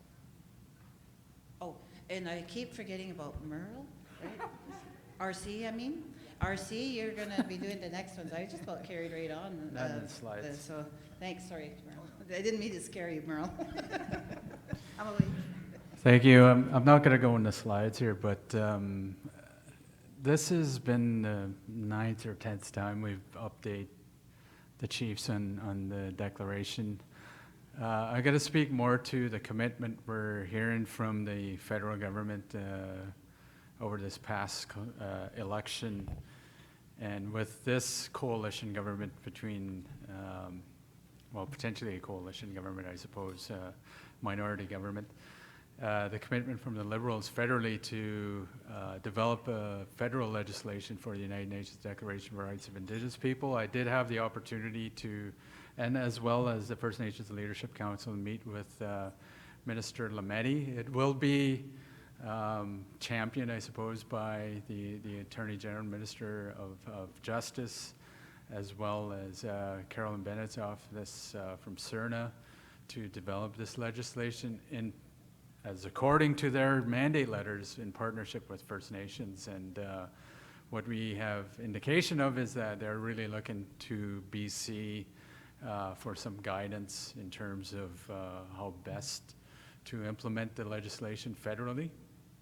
And I think it's an important opportunity for us to take up the ministers on, and also to look at other members of parliament, including the NDP and other members in the parliament to support, and including independent parliament members to support this legislation, declaration legislation. So right now I think that is an opportunity, and I believe they're working off Bill 262. But I think from our perspective, Bill C-41 is the base, and matter of fact, we should then be enhancing Bill C-41 to go to a higher level for a better federal legislation. So really that's where that's at right now, and looking forward to more input there. And with that, I'll just leave that there. And more importantly, I think what this session for is more for yourselves, for questions. So I'll pass it on to the chairs to lead us through this question and answer period. Thank you. Thanks, Regional Chief. Cheryl's just going to read a little bit of the action plan, and then we'll go into the Q&A. Thank you. I think it's really critical that we do a review of the next steps in terms of the action plan. I talked about the engagement that needs to take place, and what we're seeking from you is what's the best process and the best means of doing that. Are we to engage with Indigenous nations, Indigenous organizations? I know the province has an obligation to engage with Métis and others. And of course, we'll continue to be a part of the next steps as a leadership council, working through the other obligations under the commitment document. We talk about some examples later on about how this is where we seek your input about prioritizing laws. Do we bundle up key laws like the land laws, Water Act, Wildlife Act, Land Title Act? Do we prioritize existing agreements and commitments such as the tripartite education agreement and other agreements with First Nations? We also heard at the First Nations Summit from President Jude Sayers from the Heritage Conservation Working Group that they would like to see that act become a priority in terms of breathing life into Section 4. We know that there's a pilot that currently is underway with the Stolo, and apparently it's having some difficulty and challenges. It was supposed to be a year pilot, now it's gone on to 4 years, and they're not receiving any funding, and so they've come to a stalemate, and Jude is really pushing for the Heritage Conservation Act to be a priority for those reasons. The people that should be looking after our heritage conservation values should be us. We're the ones that know how to do it better and best than anyone else, and so that's the reason, another reason she put that forward. Other examples for consideration of the action plan, we talked about some of the issues already that are being addressed. Some themes, though, are institutional development, capacity of provincial government, nation building, governance building, modernized government-to-government fiscal relationship, new approaches to effective negotiations. And so some other examples for consideration for engagement is what is meaningful engagement by the province on DRIPA? Will we do it with individual nations or will they do it? Engage a collective political review process, engage a legal review process. So those are just some things that we wanted to share with you. Food for thought to provide us with some feedback on those areas. Thank you. Thank you. And as Regional Chief said, this has been presented many, many times to all of the organizations. We have time for 2 questions. Microphone number 9, Doug Kelly. Thank you, Michelle. Thank you, panel. More of a comment rather than a question. For me, one of my concerns is shared understanding. When First Nations leaders talk about Section 35, we talk about a full box of rights. When Canada and other governments talk about Section 35, they're talking about an empty box of rights. So I'm worried the same thing will happen with the UNDRIP articles. I think that your process needs to reach a shared understanding of what that article actually means in practice. And I think some effort needs to be determined by sector, whether it's dirt ministries or whether it's social ministries, do that sorting and begin the work of realizing a shared understanding of what it means practically. That'd be my first bit of advice. The second, the plan that ministries are expected to come up with had better deal with transition. We know today that there's laws on the books right now that are completely offside of DRIPA. So how long is it going to take to them to amend the legislation, rescind the legislation? In the meantime, what do we do? What's the transition from where we're offside to where we're going to be onside? And what do you do with nations then that want to reach decision-making agreements with the province of British Columbia when you've got a piece of legislation that's offside, but they want to move on it today. What's the transition plan for a nation that wants to move ahead with a decision-making agreement in that event? Thank you, Michelle. Thanks, Doug. Jessica? We on? Thanks, Doug, for your question. For the last one of the things, I just want to be clear about the technicalities of Bill 41 and what it does. And what it does is provide a consistent mandating tool in which government could provide a mandate to seek an agreement on shared decision-making around joint statutory authority. But that agreement can only come into force if there's the legislative space for that agreement to come into force, rather than it being an exception to a rule like, say, the Haida Gwaii Reconciliation Act, which didn't actually allow any other nations to follow behind in sharing the annual allowable cut. So those legislative amendments will still need to be there, or the legislative space still needs to be there for those statutory decisions to be shared. But there's a lot of options already in our shared decision-making toolbox that we can deploy more effectively and along the way as well. So that's just a technical piece. In terms of the transition of how we get there from where we are, there's a couple of limitations that I'm just going to be pretty frank about. There's a limited amount of legislation, either amendment or new legislation, that we can introduce in the House. That is a natural, that's a natural lead to why we need to prioritize and what are the big focus areas that give us earlier results soon. And it takes about 2 years to draft legislation. And we have to do so given the scope and scale of that legislation on Indigenous interests in consultation and cooperation and in alignment. That's what the requirements are of this bill. So in that transition period, we don't have a system, and no system like that exists anywhere in the country, largely anywhere in the world. We haven't had this level of opportunity for Indigenous participation in lawmaking or for legal pluralism ever before. So this is where the opportunity, we're driving those nations' needs at those tables about, and to this table about what the priority areas for reform are, is going to allow for that to happen more quickly. Thanks. Is there any other, Doug? Thank you. Real quickly, I'll use health as an example. So the Minister of Health appoints or doesn't Indigenous representation on regional health authority boards. It's not a matter of law. It is, but it isn't.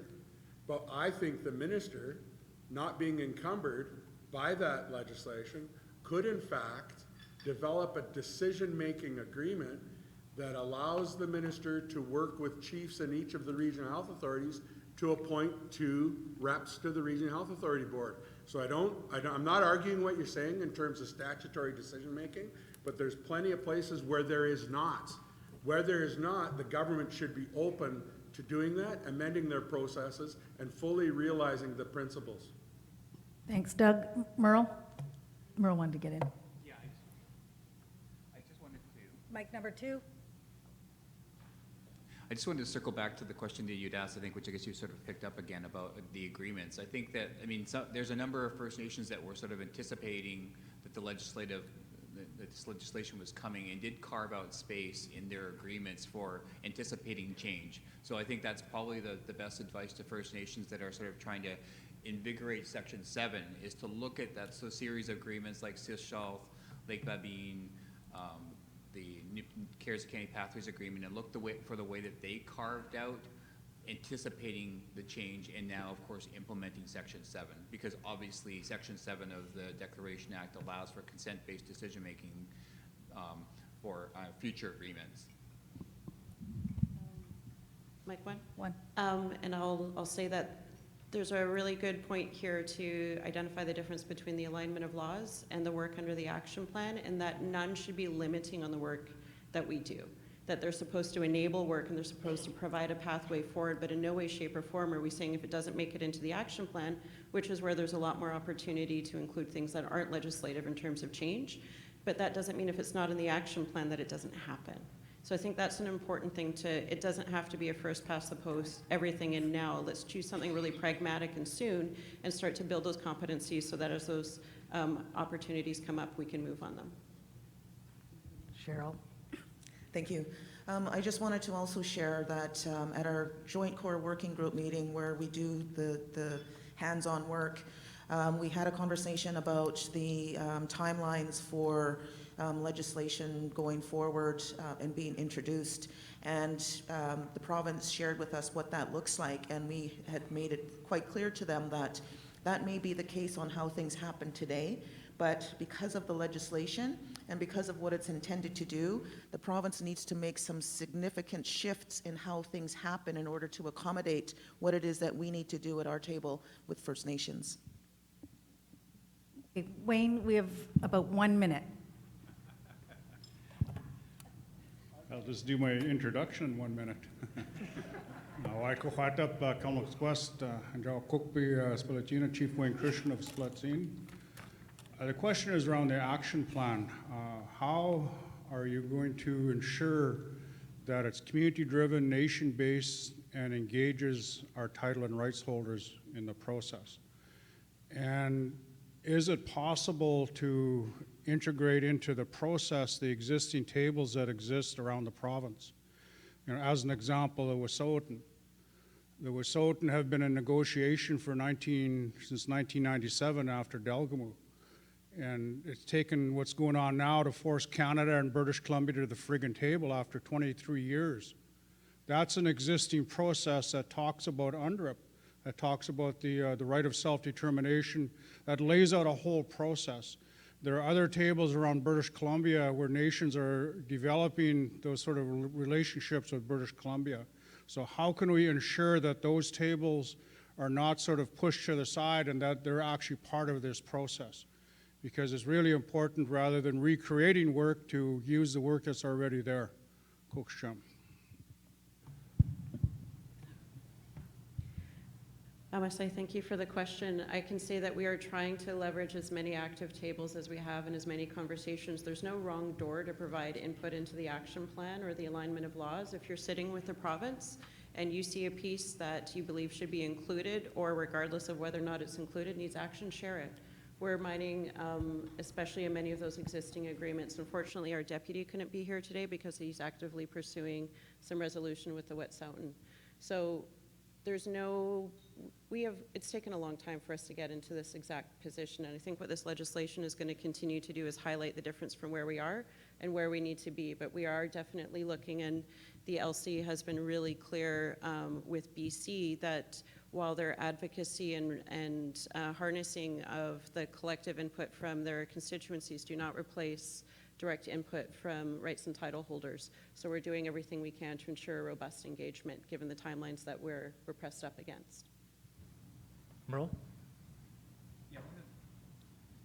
Microphone two. Similar to the previous question, I mean, I think one of the really smart things I think you can sort of give as a sort of generic advice to those that have active negotiation tables is to potentially actually place language in your agreement that requires a trigger for you to be involved in future action plans. Because one of the issues that we didn't get to touch too much on is like who will actually be engaged in the ongoing process. So I think like I'm hearing and seeing lots of correspondence to our own organizations and from clients that are wanting to ensure that they have a voice in the way the action plan is developed. So I think that you could quite easily carve out that sort of space in a government-to-government agreement. That certainly is the case in lots of the modern-day treaties in the North, where there's actually actual triggers for legislative change that are set out in the agreement itself. That way, your own nation and your own Indigenous governing body has an actual legal trigger for that. Thank you, Merle. Briefly, Cheryl.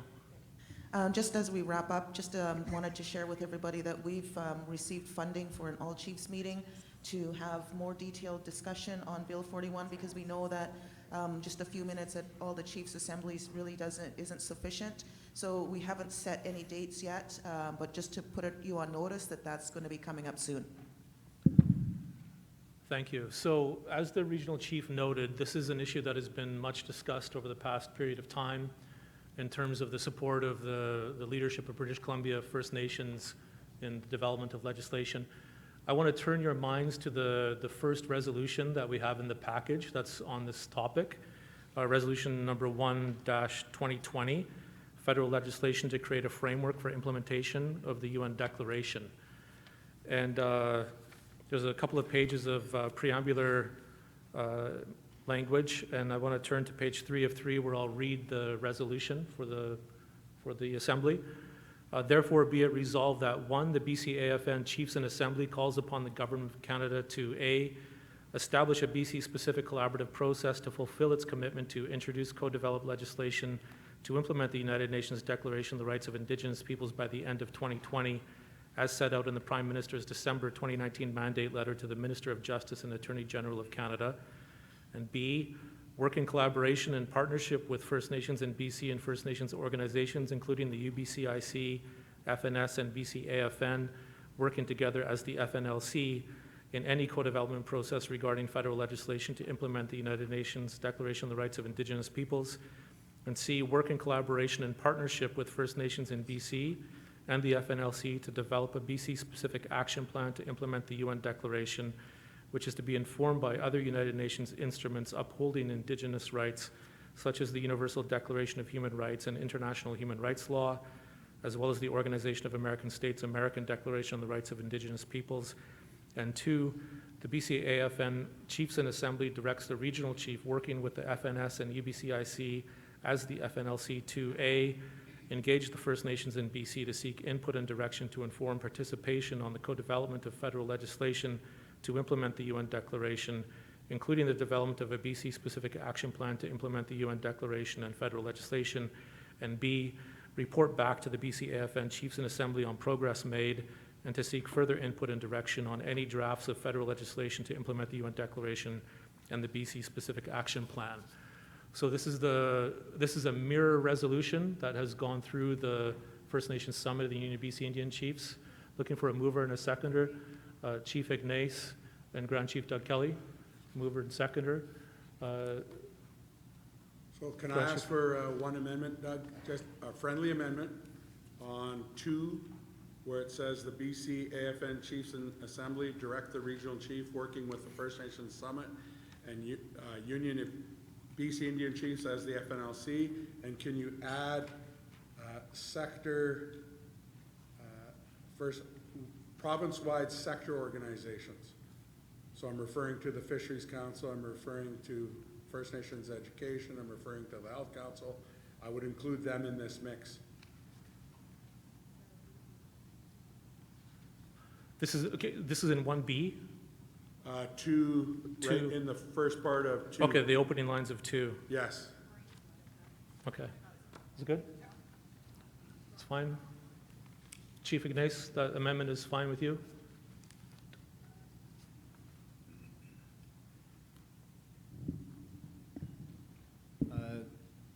Can you explain a little further the purpose behind your amendment? So at the moment, the First Nations Health Council has all kinds of engagements with the federal and provincial governments. They're working on social determinants of health. So there's lots of interaction on these very issues. Likewise, First Nations Fisheries Council is dealing with environmental fisheries, habitat. They're going to have interests, and there may be others as well. I think we should work together to make sure that the advice we put to government is solid and informed. Thank you. But is there a nation-to-nation part in here?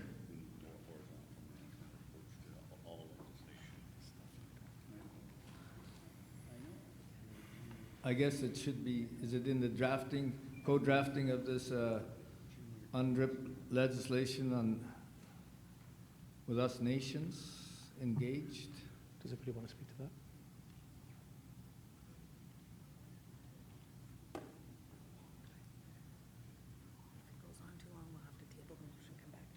On a nation-to-nation basis?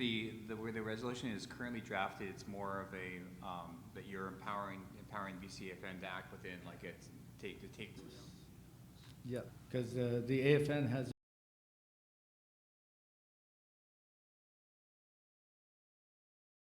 the resolution that's a mirror of this, that's where it would be working on a nation-to-nation basis at the federal level. Just seeking clarification, that's all. But the clarification is we're just asking how to do the engagement. So if we're hearing you want nation-based engagements, that will occur. If you want the All Chiefs Forum, that will occur. If it's just how you want your engagement in regard to how we're going to be approaching the whole action plan and doing the work. It is going to take all of us. So what Merle was just explaining is the nation can still do the work and ask the province. Jessica actually already was open to going to some of the nations, Jessica. I know some of the nations are organizing themselves that way, so they're getting people to go out to talk about what the nations can be doing in regard to this work.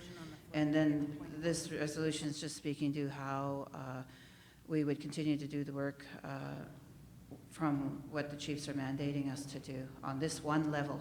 So there's multi-level.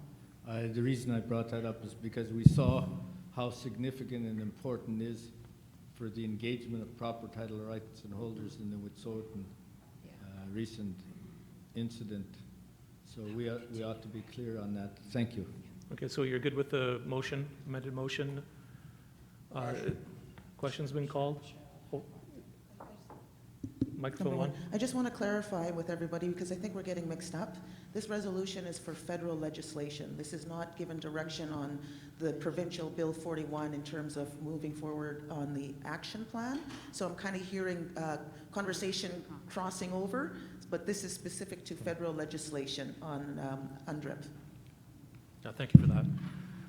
So a question's been called. Any opposition to this motion as put forward? If not, the resolution is passed unanimously. Thank you very much. And I'd ask Michelle to come up to introduce the next speaker. Thank you. Thank you, everyone. Regional Chief. All right. Huh. It is my pleasure to invite the Honourable Mark Miller, Minister of Indigenous Services Canada, to come up. He's the member from Southwest Ville-Marie. I'm going to get it all screwed up because I don't speak French. Anyways, somewhere near Montreal. Before entering politics, Minister Miller was a practicing lawyer. He specialized in mergers and acquisitions with a focus on international and commercial law, and worked in Montreal, Stockholm, New York City, and previously he served as an infantry soldier in the Canadian Armed Forces. Thank you for your service. As a member of Parliament, Minister Miller made history in 2017 when he delivered a statement in the House of Commons entirely in Mohawk, marking the first time the language had been spoken in either the House of Commons or Senate since Confederation. He has also been a forceful advocate for increased federal investment in affordable housing, public transit, and the Canadian Child Benefit. Minister Miller has been involved in several charitable and pro bono legal initiatives.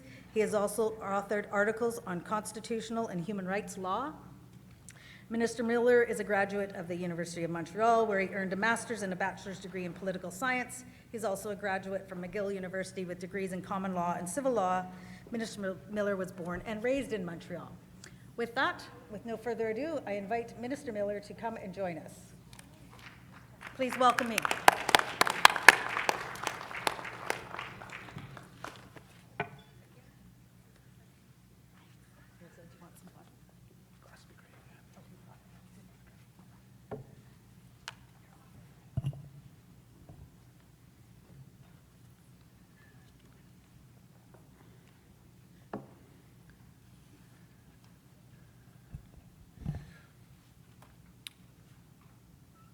Good morning, elders, foremost, chiefs, councillors, and all those gathered here today. Iswil. I would like to begin by acknowledging that we are on the traditional territory of the Snuneymuxw First Nation, and recognize that as a reminder for me foremost. It is a pleasure to be here today, and I want to thank Regional Chief Terry Teegee for his invitation. I also want to acknowledge the members of the First Nations Leadership Council who I've had the opportunity to sit down with on various topics earlier this week, and I appreciate your guidance and, in fact, instruction. I'd also like to take the chance to acknowledge Paul Mamley, local member of parliament, who's also here with us today. And I can assure everyone that there is a strong advocate in him in Ottawa. I also want to acknowledge Regional Chief Picard, bonjour, and the Honourable Jody Wilson-Raybould, who is here among us today, as noted earlier, and take the opportunity to thank her for her work as Attorney General and Minister of Justice over the balance of the last 4 years. These past few weeks have seen British Columbia, this province, at the center of a very important conversation and crisis that is happening in this country. A conversation and now action that is undoubtedly long overdue, 23 years in fact. I recognize that this directly impacts many of you in the room today, and I want to begin by acknowledging both how difficult this has been, but also how hopeful we are for a positive path forward. The government opened a dialogue in hopes of a peaceful resolution, and that still remains the top priority. Peaceful resolution takes work and engagement. The conversations that happened in Smithers are a positive step, and there's no doubt that there's more work to do. And work, in fact, that many of you in this room are far more familiar with than I am. Out of respect, and I think everyone understands that, the details of the agreement, which I believe, if ratified, are historic, will remain with the community to decide on their terms. And too often, as I get used to my portfolio, I realize how unproductive sometimes is discussing through public fora instead of face-to-face, and in fact it undermines the trust that is very limited in the first place vis-a-vis this government. The work that will be done over the next few weeks is key to ensuring that, in fact, the terms that were agreed to, I guess Sunday is earlier this week, but that they will truly be honored, and they truly will be historic in nature. As a cabinet minister, and first and foremost as a human, I feel that I have, as do all my cabinet colleagues, a responsibility to engage, and it's not in my mandate letter, but to engage with non-Indigenous Canadians to change the dialogue in this country, to increase awareness of the true history, and to fight the vitriol that many of you and the youth are facing far too often, and may face quite possibly in an increasing amount when this is resolved, even when this is resolved in a peaceful fashion, as we all want. When we formed government 4 years ago, we made many significant promises and delivered on much.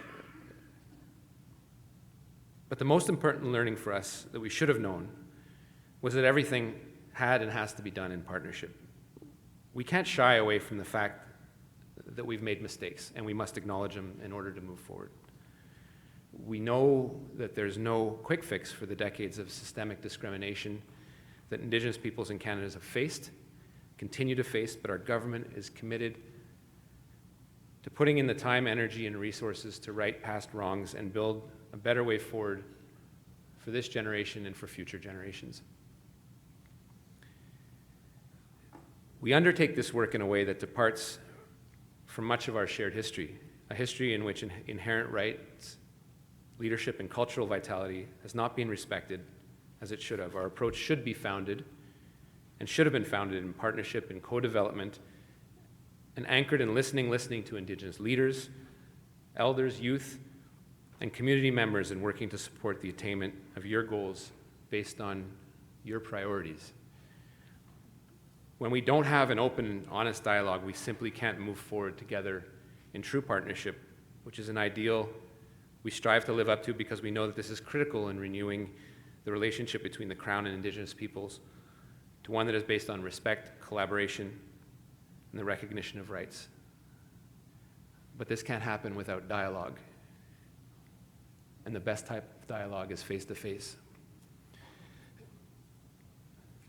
My greatest challenge in the past month in particular but in our relationship as general, is trust. It prevents the best and most well thought out initiatives from moving forward. And this is work and trust that must be earned over time through that hard work, conscious that that trust has been broken many times before.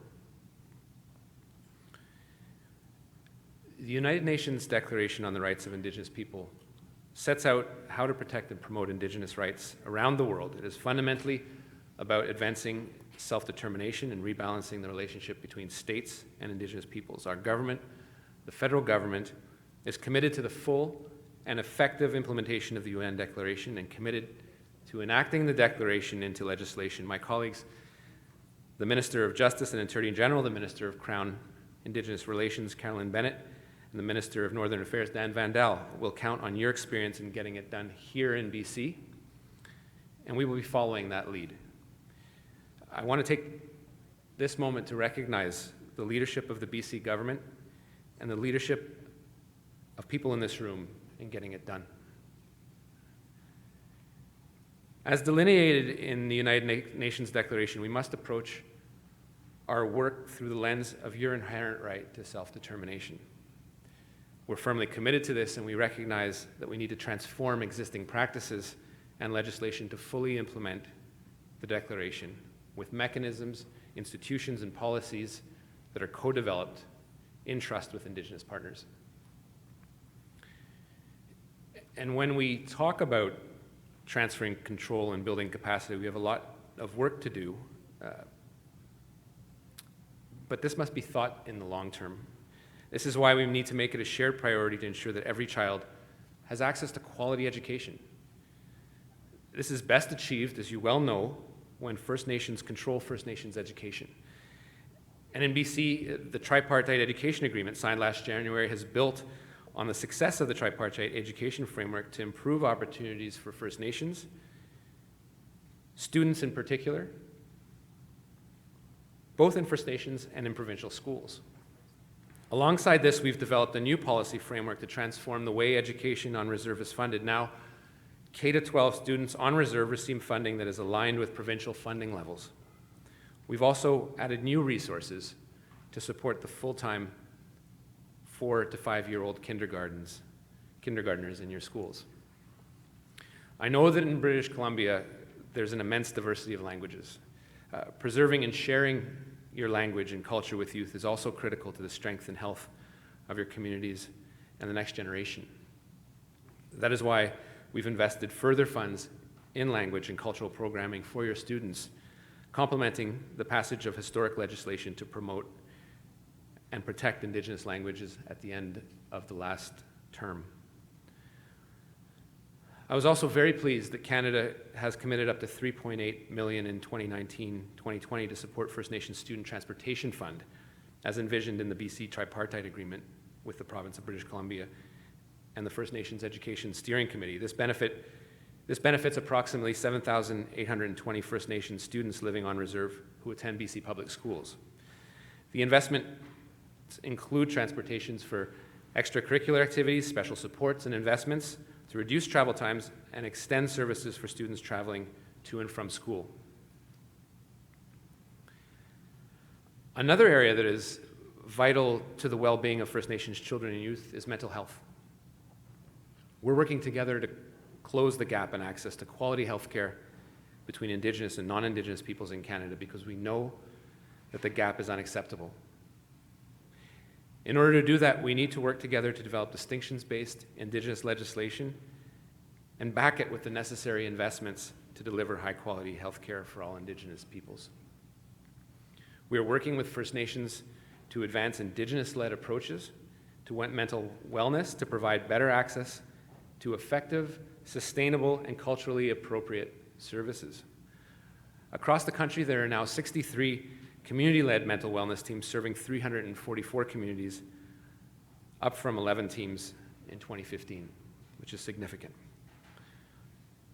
Finally, on July 26, 2018, the Government of Canada, the Province of BC, and the First Nations Health Council signed the Memorandum of Understanding that resulted in a $30 million commitment from Canada, BC, and the First Nations Health Authority that will support nations-based mental health and wellness activities. I attended a principals meeting with the First Nations Health Authority and the province of BC on Monday to build on the good work of the First Nations Health Authority, and I feel heartened about the path ahead and encouraged by the advice that I was given then.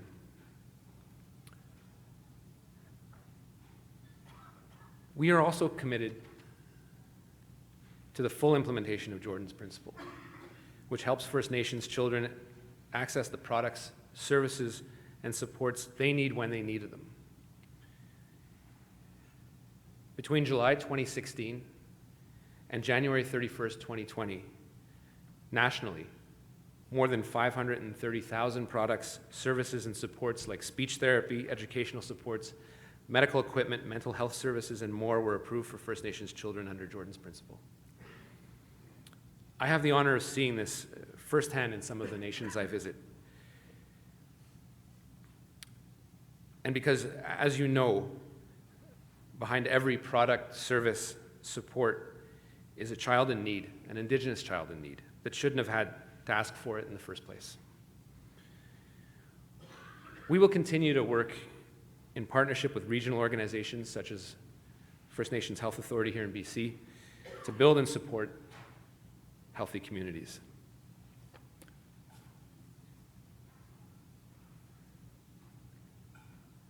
As was alluded to a little earlier before, I'd like to spend a little moment talking about C92 implementation.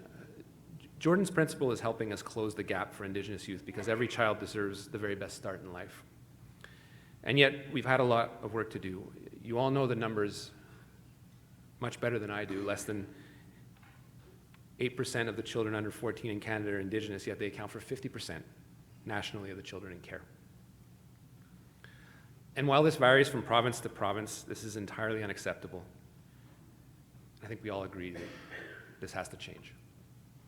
On January 1st, the Act implementing First Nations, Inuit, and Métis Children, Youth and Family Services Act, C92, came into force, recognizing and affirming your inherent right and those of Inuit and Métis jurisdictions over your children and your family services. This means that there's now national standards which prioritize keeping Indigenous children and families together and making decisions that put the best interest of the child first. And I want to stress that this is a minimum standard. For many, this will mean that more children stay close to their families, connected to their language, and grow up in their culture. The Act is the result of true co-development. It would not be in place without the leadership from BC First Nations, the First Nations Leadership Council, and the province, and many of you are in this room today.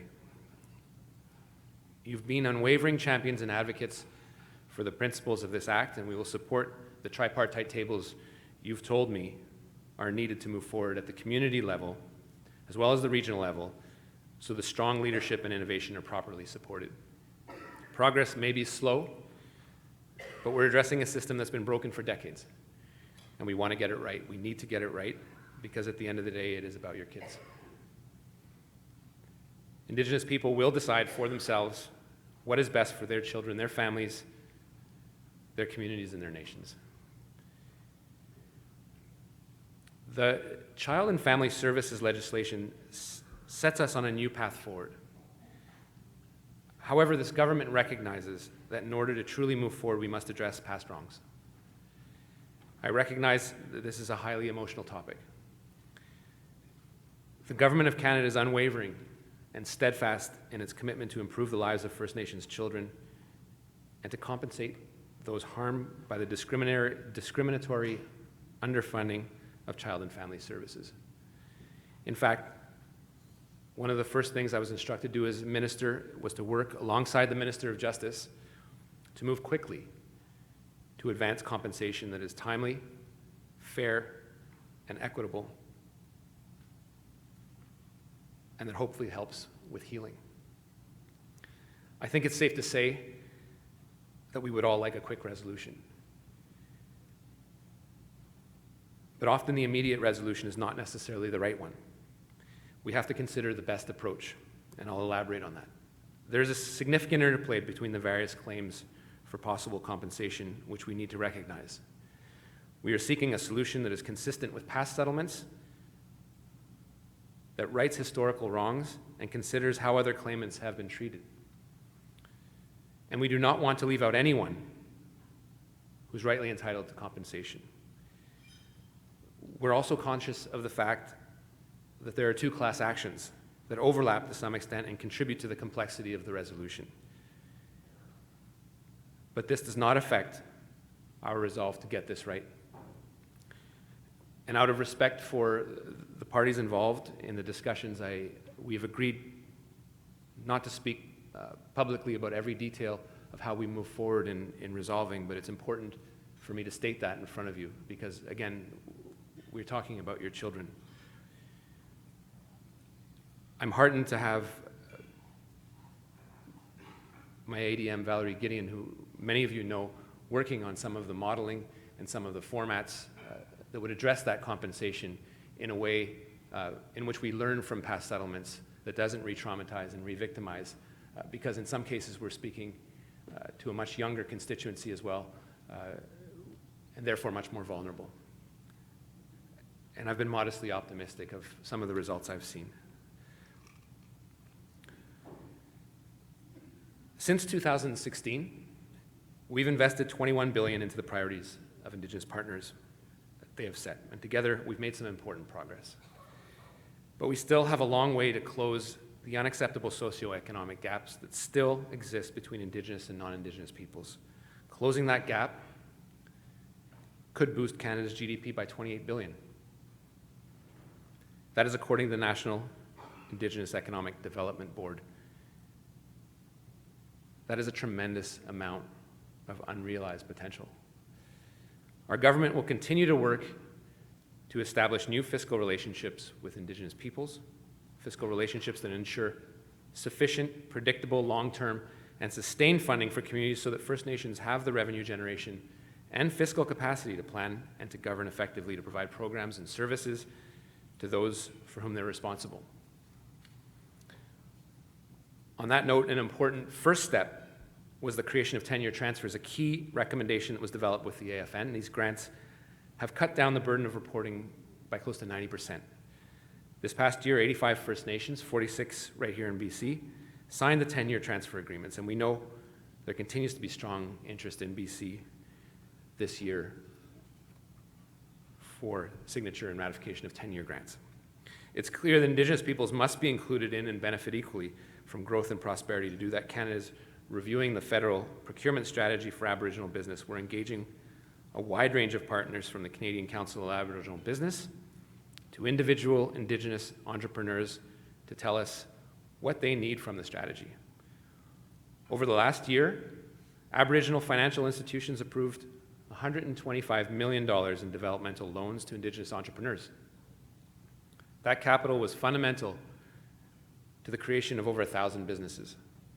Indigenous Services Canada is proud to support Indigenous Tourism BC as they launch their mobile app, which will allow travelers to this province to explore and understand the diverse culture, traditions, and beauty of the Indigenous communities in BC. We need to continue to reach out and listen to our Indigenous partners who are working so hard every day to improve the conditions in their own communities and to find a better future for their children, their families, and the future of their nations. Many of the investments we're making now in education, child and family services, and health and infrastructure, and all the rest, many of these will take years to bear fruit. Some are already bearing fruit, but in some cases they will take years to produce the real and measurable results. We can't and we will not be discouraged. This is a process and not a single point in time. We know that Canada simply can't move forward as an equitable and prosperous nation while the unacceptable socioeconomic gaps continue to exist.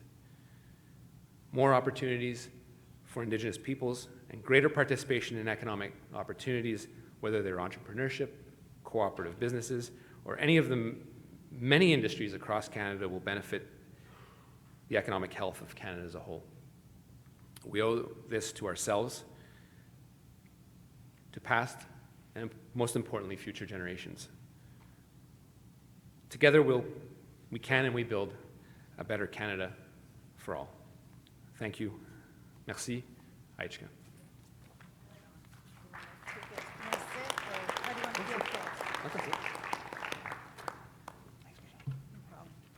Thank you. We have about 20 minutes for questions. I have Doug Kelly on the list first. Doug? Thank you, Michelle. Thank you, Minister. Appreciated your presentation. I'm over here. I'm the big guy you can't miss, with even a bigger voice.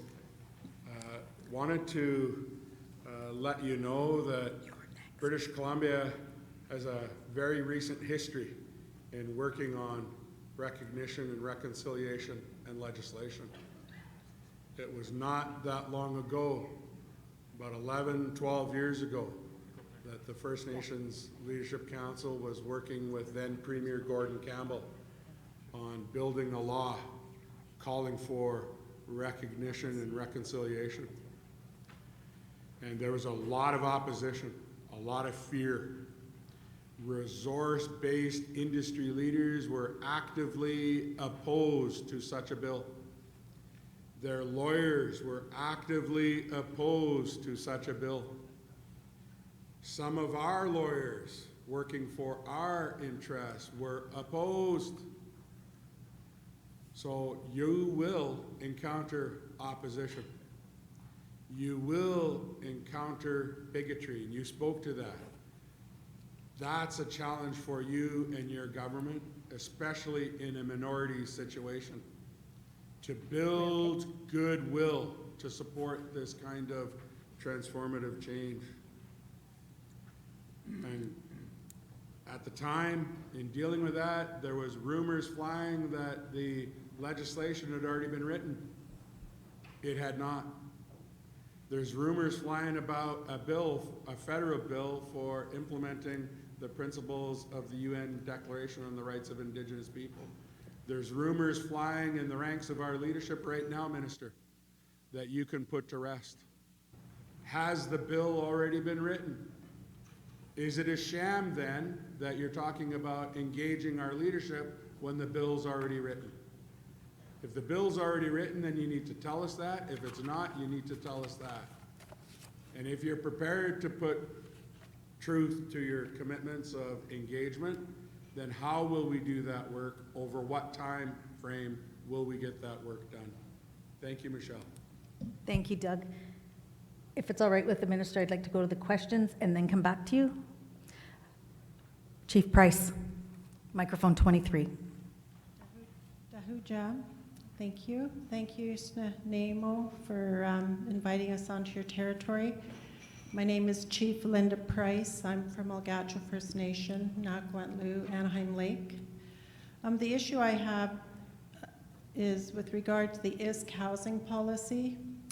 I just want to provide a brief history. I think it's important for us to know that the minister just acknowledged the importance of reconciliation and healing in our First Nations, and I believe that's true. It's very true, and that we need to put action to our words. My great-grandfather was Chief Domisquinas. He was New Hawk, and he had a first wife who was Chilcotin and a second wife who was Carrier, and we're very, very proud of our mixed heritage in our territory.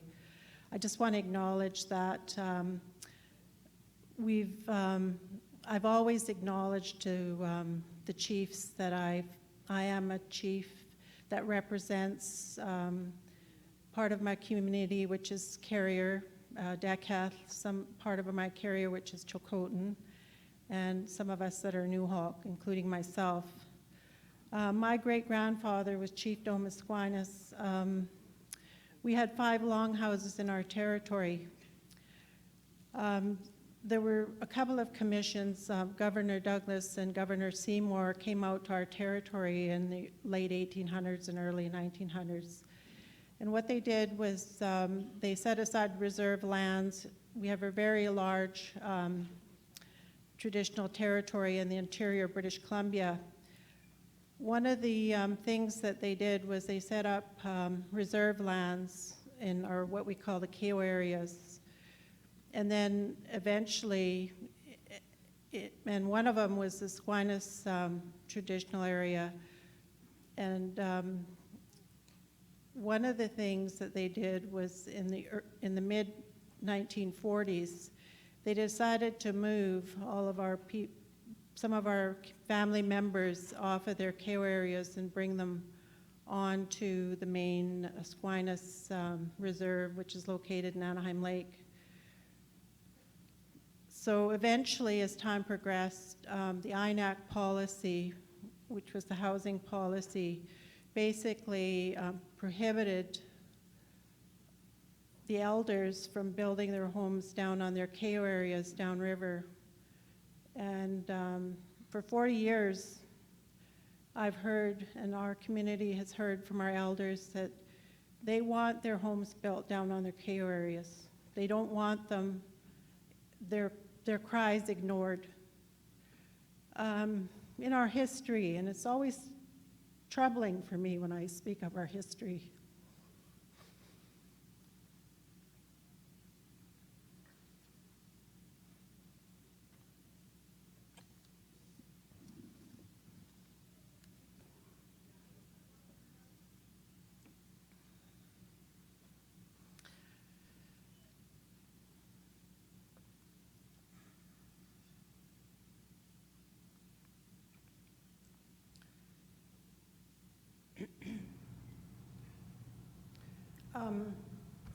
my mother was in the Native Residential School in Williams Lake, and Indian Affairs set up a day school in our community. And if you look under the Indian Day School history information, you'll see Anaheim Lake is listed. The day school was open from the mid-1940s till it was in the early 80s, I believe. And as a result, a lot of our children were brought into Anaheim Lake from downriver. And they were told to attend the day school. And what happened was, in order to accommodate that initially, they built facilities there in the community, and then eventually moved the Army barracks from Punxsutawney and set them up in our communities so that the nuns and the priests from the Catholic Church could run and administer the programs.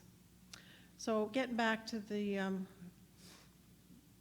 question I have, moving forward, I would like the minister to consider changing the policies to enable the housing to be built down back on the KO areas.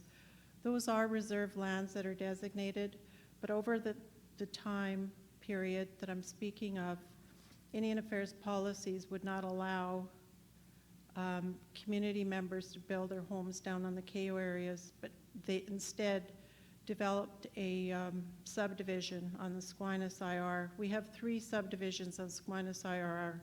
Squamish IR 2A, which is Squamish Ranch, Squamish IR 14A, which is the Squamish Pasture, and Squamish IR 2, which is the main Squamish Reserve. And those subdivisions are only located in the Anaheim Lake area. And now the elders would like for me to speak to you today about changing the housing policy to allow them to build their homes downriver. I recognize that the reason that ISK did not want the homes built downriver was because they wanted them built, in the infrastructure that provides for a subdivision. But now with, homes that are being built off the grid, there is a possibility for us today to do that. So I guess in light of your commitment for reconciliation and healing, in light of all that we've been through in our history, I would like these housing policies changed to allow for this goal. And our vision in our community is working together to reestablish our language and culture within our traditional lands. And my name is Chief Linda Price, and I would like to follow up with a meeting to have you address this matter with our community. And I would also like to draft a resolution to present at the next BCAFN assembly to get a resolution in support of this change. Thank you very much. Thank you, Chief Price. Ron, on 26. What I want, you know, what the Wet'suwet'ens, by taking their stand, not only did they expose the colonial oppression of our peoples down through the ages, but also it brought up the very dark side, the underbelly of Canada. And that underbelly of Canada is racism. We saw the venomous all across the media, various forms of media across this country, and who suffered the most for it was our children. When they went to the schools, they faced that racism. They didn't want to go back to school. They feared on getting on school buses. They feared going into the public. Why is it that we have to be the ones fearing this type of attack when we are only standing up for what is rightfully ours? What is Canada going to do to deal once and for all with the issue of racism in this country? Recognize that it's a structural problem, that it has to be dealt with in that fashion, and so that we can create a country that's great and good for all of us. Thank you. Thank you. And final question is mic number 15, Acting Chief Derek McDonald. Good morning. Hadi Tseo, Tebi Masai Nodisni, Jane, Sanemo First Nations, Abayenta, at An at Zatla, Anibiuta, Jane Otadi, no Minister Mark, Anwe Jane Otaste, like an Cotston, Honorable Jody Wilson Rabel, Anwe Jane Otaste, Tebi Masai Cho Jane Otan, indeed, and Otli. First and foremost, I want to speak. I thank the people of Sanemo First Nation for allowing us to do business on their traditional territory, unceded traditional territory. I'd like to thank Honorable Minister Mark and Honorable Jody Wilson Rabel for attending this First Nations Assembly today. I wanted to bring to your attention and remind Honorable Ministers that Lake Babi Nation is still in the stages of pushing through their foundation agreement, a foundation agreement that we started in 2016. And with consultation through our members and on and off reserve, we spoke about a lot of issues in regards to this. We spoke about child and family. We spoke about the housing piece. We spoke about reconciliation and all this. This is all dated and put down in our foundation agreement with Lake Babi Nation. And at this point, we are ready to move ahead. This is just a reminder that Lake Babi Nation is still here. We are still wanting to work with Canada and BC on this agreement, and we're looking forward to sitting down with Canada and BC to make sure that what we're doing for our First Nation up in the Lake Babi Nation territory and the issues that we have, we want to push this through. We want to make sure that both BC are ready and willing to sit down with Lake Babi Nation and do the same, pretty close to the same agreement that they signed with the Carrier-Sackney Tribal Council. Congratulations to them. But I think that Lake Babi Nation is still on the map here. We're still waiting on the sidelines to make sure that we have a meeting with Canada and BC and to push through our foundation agreement, which is something that we're really looking forward to implementing for the future of Canada and BC. It's very important that you take note that we're still on the sidelines, we're still waiting, and we're ready to move forward with this foundation agreement with Canada and BC. And Ms. Aicho, I would say. Thank you. And Minister Miller for response.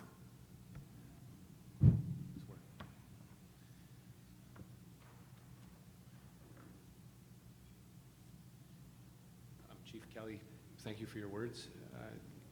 I do want to touch a bit on the issues you raised. Again, this is the lead of Minister Lametti. It doesn't prevent me from speaking to it, obviously. If I were to tell you the timing of the introduction of the bill, I would probably have to resign as a procedural matter. I can't comment on those.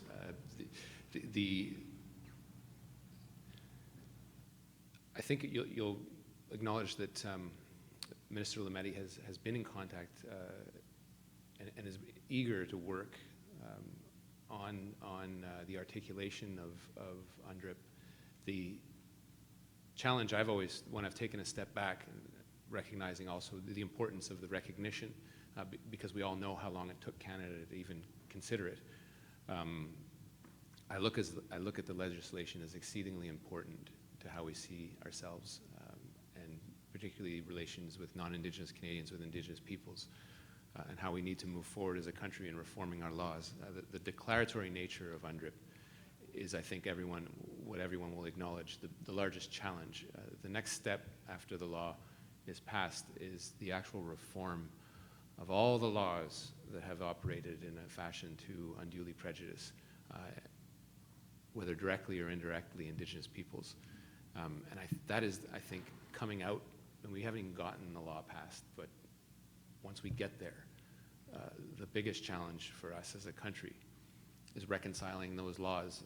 And the way I use the word reconcile is to fix the laws, whether it's the Immigration and Refugee Act, whether it's all the policies that have underpinned INAC in particular, but this goes across,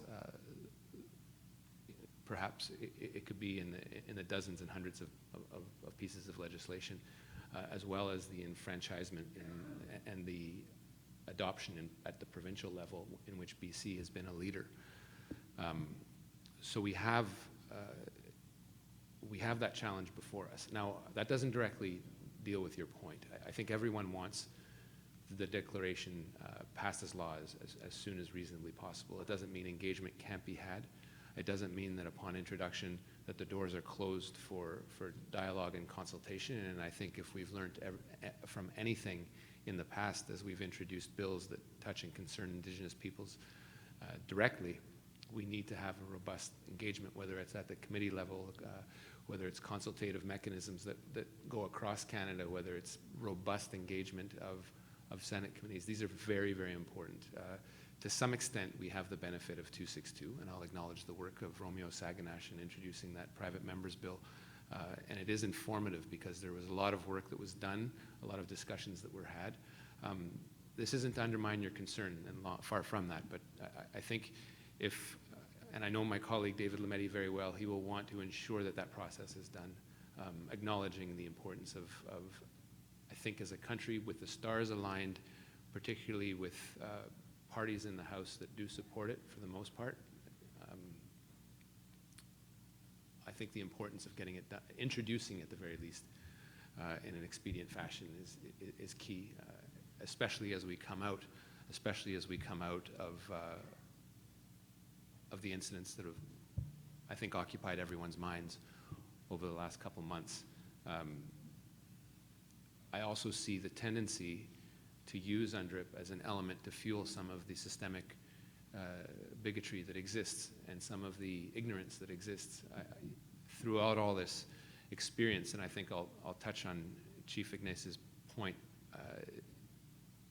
We've seen the capacity and the ability to polarize and to further stigmatize Indigenous peoples and to reinforce that systemic discrimination with now outward discrimination. And racism. We can't shy away from that word. I've seen too much over it on social media in the past couple weeks in particular.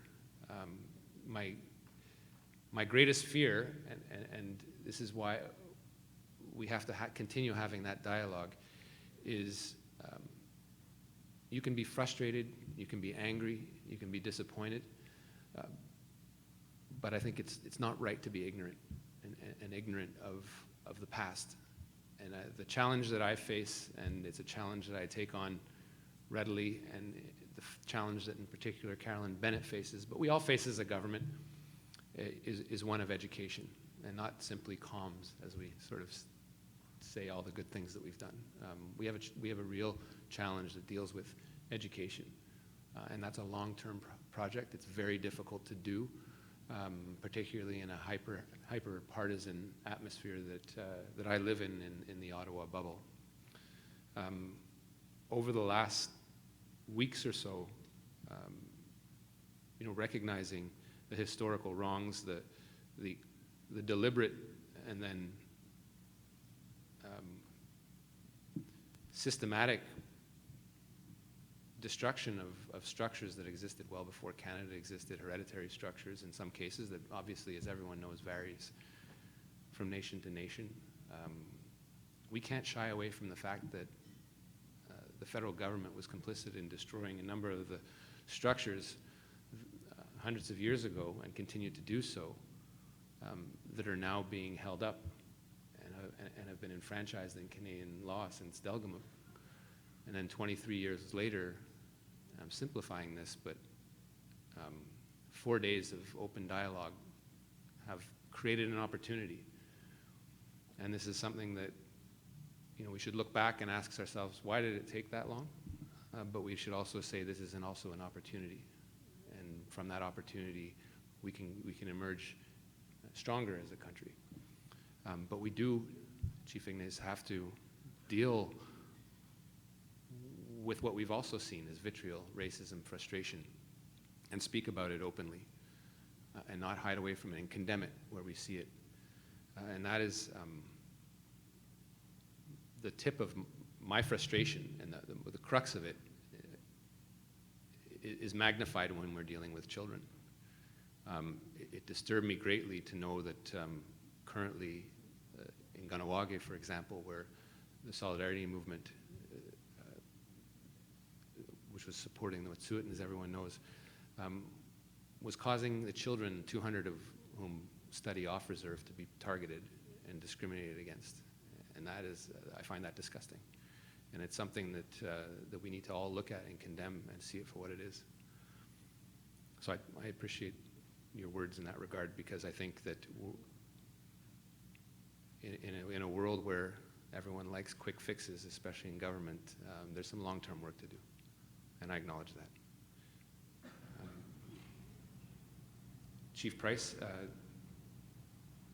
I cannot speak, and I think you'll recognize that, intelligently about the needs of your community, so I appreciate you raising that with me. I would love to meet. The Prime Minister has tasked me, among others, to come up with a housing plan to close the unacceptable gap by 2030. I suspect there will probably be sticker shock, but we need innovative solutions. One of my frustrations in government is acknowledging the substantial financial means that have been afforded and dedicated by this government to addressing historical wrongs and moving us forward in the right way. Sometimes we put good money behind bad policy, and that's frustrating. It also stems from the paternalistic structures that we have in place and that we're moving to reform. Ensuring that the housing needs in your community reflect the housing needs in your community is key. The work that's been done in addressing housing that I see on a national level is very encouraging, but I can't say I can't make that sentence without acknowledging that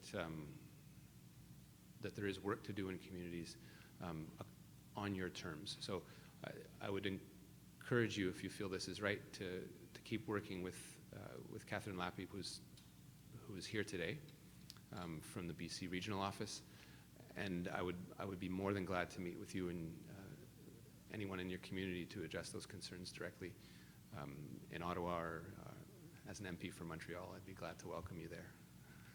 Thank you. And then Chief Nault, again, recognizing the work that you're doing obviously is key. This is something that falls under Minister Bennett's mandate, but I'm glad to take that up with her and see where we are. I am unfamiliar with the current status of your negotiations, but I'm glad to take that up with Minister Bennett. We have an excellent working relationship, and separating the ministries, which was so important, obviously, as the result of the recommendations under our cap, and it only happened 20 years later under this government, were to create a distinctive process whereby we attempt to, in my case, get rid of what I do by putting it into First Nations, Indigenous peoples' control. At the same time, I'm not trying to use that as an excuse to say that's her problem, not mine.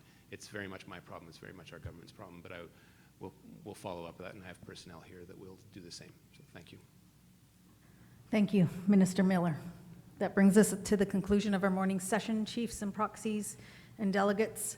We are now going to convene lunch, and I will ask for you to all come back at approximately 10 to 1 so we can hear from Chief Ignatius on languages, as we afforded him a few minutes prior to.